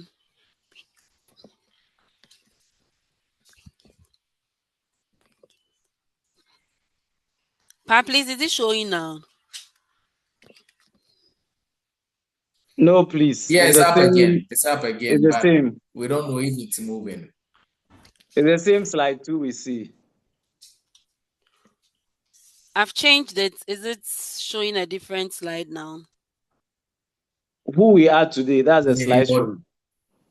Interesting. It's moving at my end here, but wow.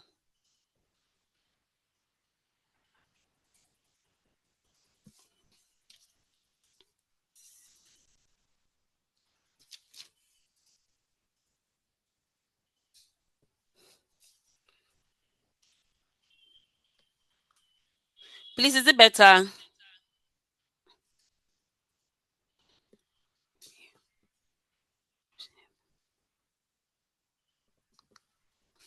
I think it's still stuck, but kindly send me the slides and let me try and host for my end whilst you do the presentation. So kindly send the slides to Okay. me. Let me do that quickly whilst we continue the presentation. So you can take it along as and when it comes, I'll host it for the benefit of all Okay. participants on call. Sure.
Okay, so apologies to our participants. We have a slide hitch with regards to hosting our slides, but I believe it will be resolved very soon by the technical team. Please give us a few minutes while we sort that one out to be able to deliver the presentation so you could effectively Hello. follow. So apologies again.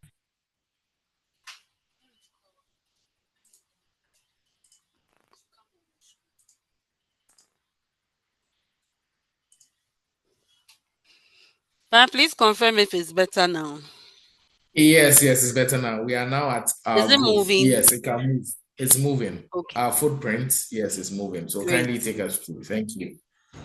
So apologies, our audience. So maybe I'll take it over again, if that is fine, Pam.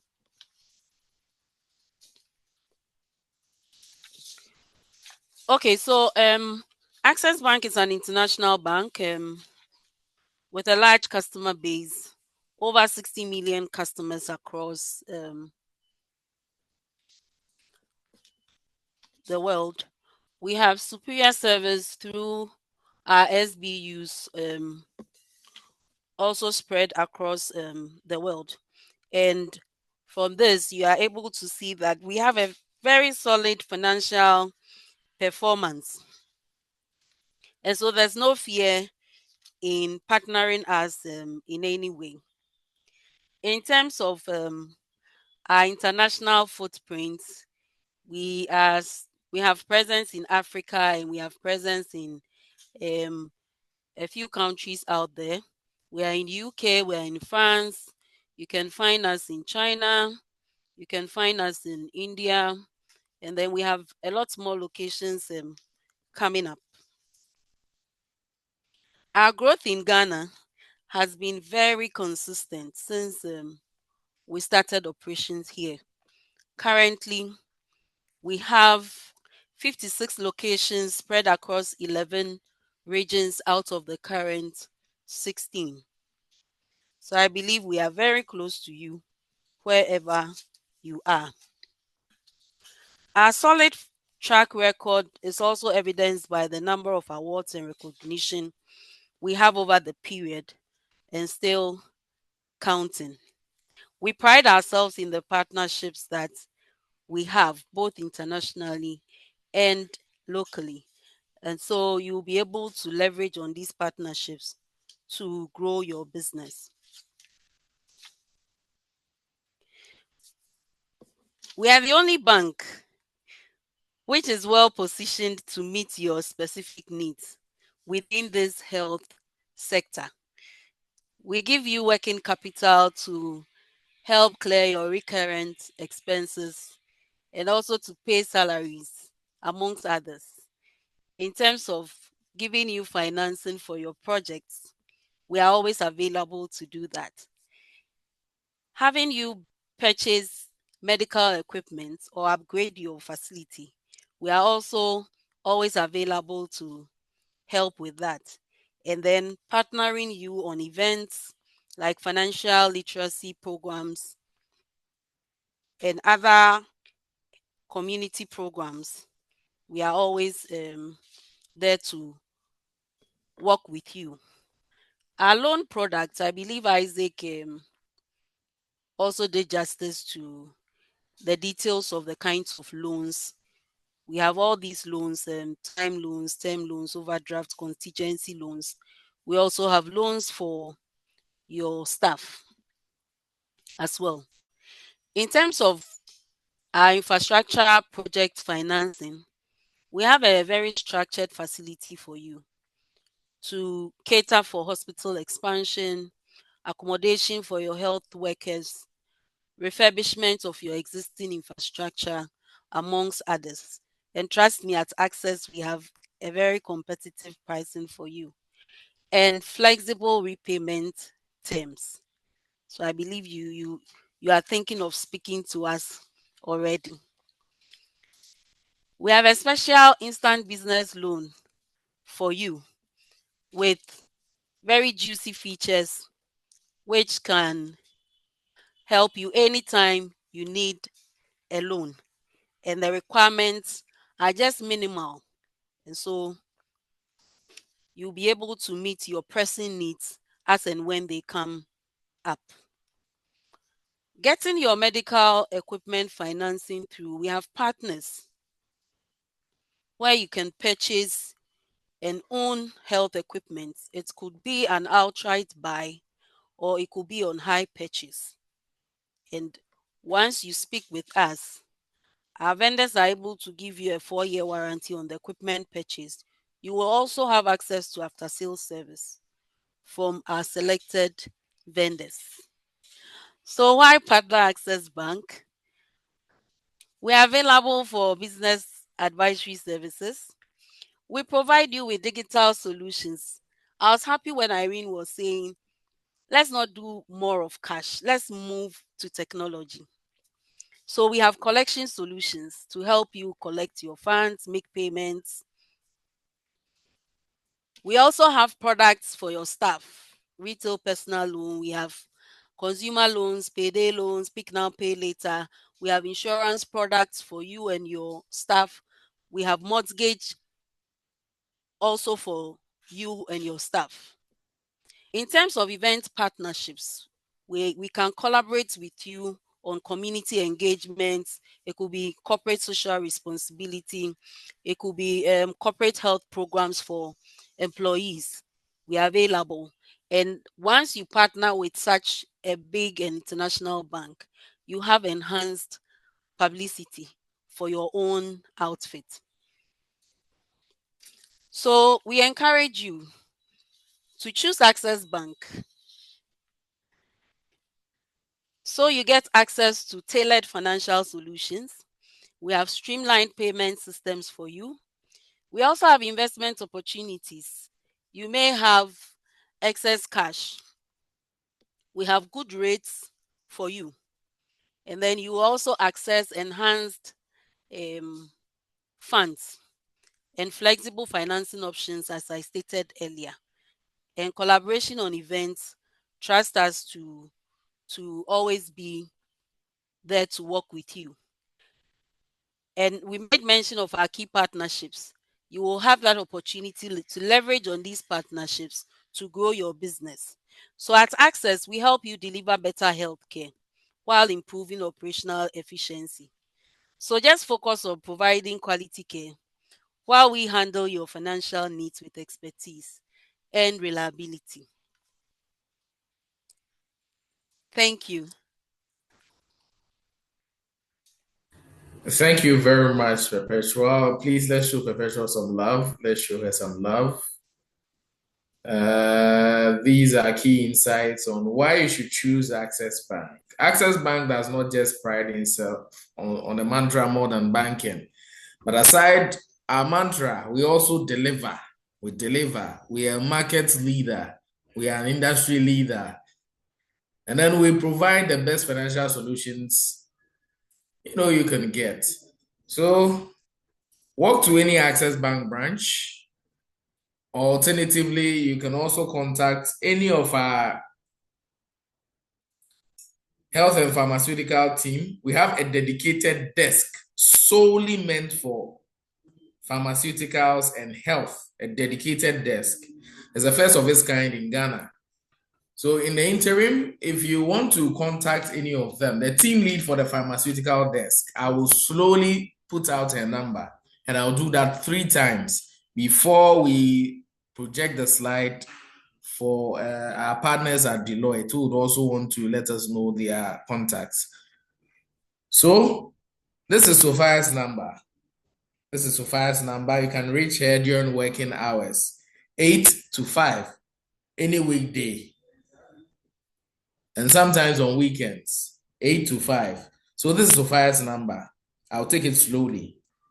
The number is 0244 757 847. I'll repeat it again. We'll put it in the chat box. It's 0244 757 847. I repeated the last time. 0244 757 847. Thank you very much. Philip says he's contacted us on project financing. We can talk. We can talk later, Philip. So take the Sophia's contact. Let's pick it out of here, and then let's attend to your needs. As Access Bank, as we always say, we are more than banking. Okay. So I think if you can hear me, you can kindly also put the contact of the Deloitte team in the chat box, or you can project, whichever way is more suitable to you. Project whilst we begin to round up. I don't know if there are any questions. I can't see any, except the comment by Philip. Philip, duly noted and all that. Okay, so Fred is asking, how can a broken credit score be repaired? How can a broken credit score? I don't know. Is it supposed to mean that maybe you took a loan, you did not repay, so you've been noted as a defaulter? How can it be repaired?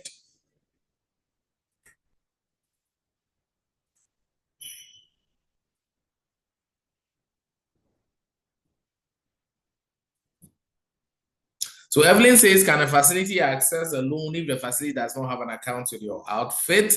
Definitely, as we are a bank, we expect that you have an account with us. But of course, it's not a one size fits all. At Access Bank, what we can do is, even if you don't have an account with us, you can open one now. We'll take a few details from you, and we'll use that for the credit appraisal, so that we can see your capacity, assess what you want to do with the money, and at the end of the day, we'll be able to help you. So Evelyn, let's pick up our contact and let's see how we can help you. Okay. Philip is also saying, what service do you have?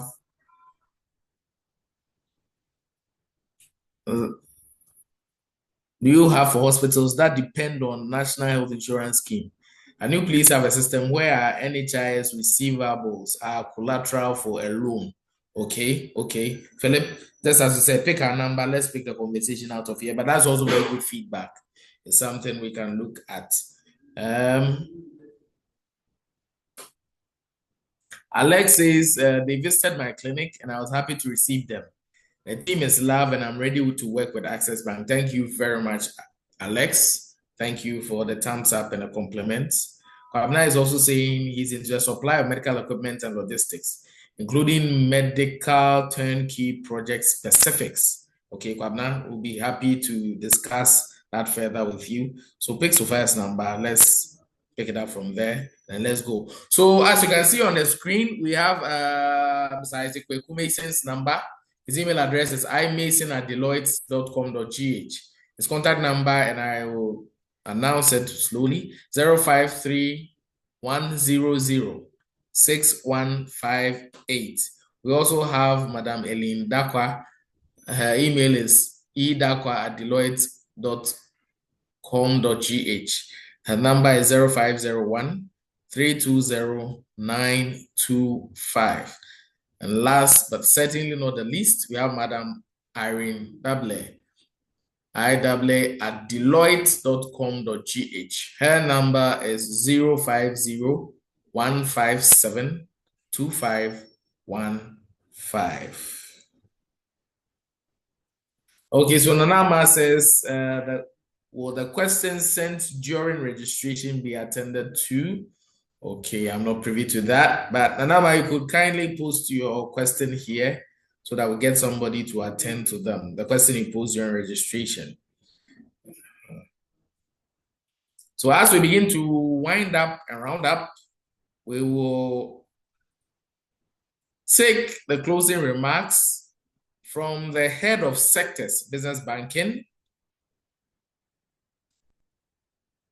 When I came to Access Bank almost 10 years ago, she was one person whose presentation I listened to, and I fell in love with the bank.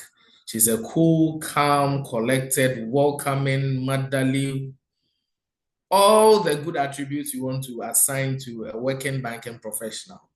Ladies and gentlemen, with a round of applause, let's invite Madam Catherine Ampoma to the call for her to give us the closing remarks before we take the closing prayer. Amake, if you are here, let's see you. Let's appreciate you. Let's appreciate you. I see a lot of love. I see a lot of love. Let's take closing remarks from you. Thank you.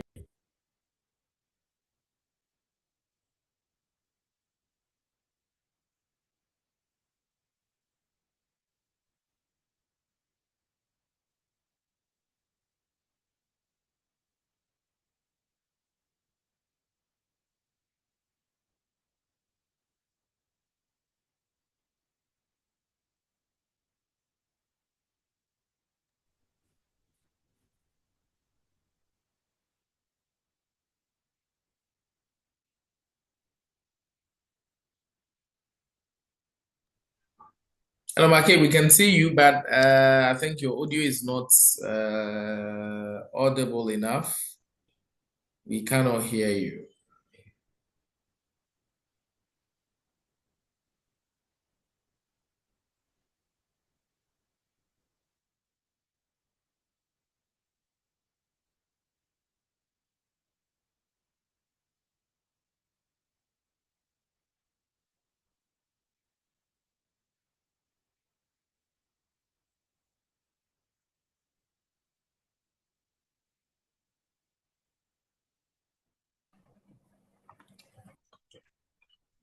Hello, can you hear me now? Yes, we can hear you loud and clear. Okay, all right. Thank you very much. Distinguished guests, partners, esteemed facilitators, and valued participants, on behalf of Access Bank, I extend our heartfelt gratitude to each of you for making today's webinar a resounding success. As a bank committed to support the health and pharmaceutical sector, we are deliberate about providing the right financial solutions, strategic partnerships, and expert guidance to help your businesses thrive. Special appreciation goes to our esteemed facilitators, Dr. Kwabena Situ, Partner, Assurance Services, Deloitte, Isaac Mason, Manager, Financial Advisory and Forensics, and Irene Dable, Senior Consultant, Assurance Services, Deloitte. Your insights, expertise, and dedication to sharing valuable knowledge have greatly enriched today's discussions. We sincerely appreciate the time and effort you invested in making this session impactful. To Adansi Health, thank you for this partnership and the businesses we share. We appreciate your support. To our participants, your presence and commitment have been invaluable. Your willingness to invest your time in today's discussion is a testament to the importance of building a stronger health and pharmaceutical value chain together. We believe this engagement is just the beginning of many more mutually beneficial interactions, and we look forward to continued collaboration. Thank you once again, and we look forward to working together to create more opportunities for growth and success in the pharmaceutical sector. Thank you. Thank you very much. A round of applause for Mama K for those inspiring words. Once again, we are about rounding up. To conclude, let us once again invoke the blessings of the Lord. So we invite Mr. David Lamptey from the SME team to lead us in a powerful closing prayer for us to bring the curtains down.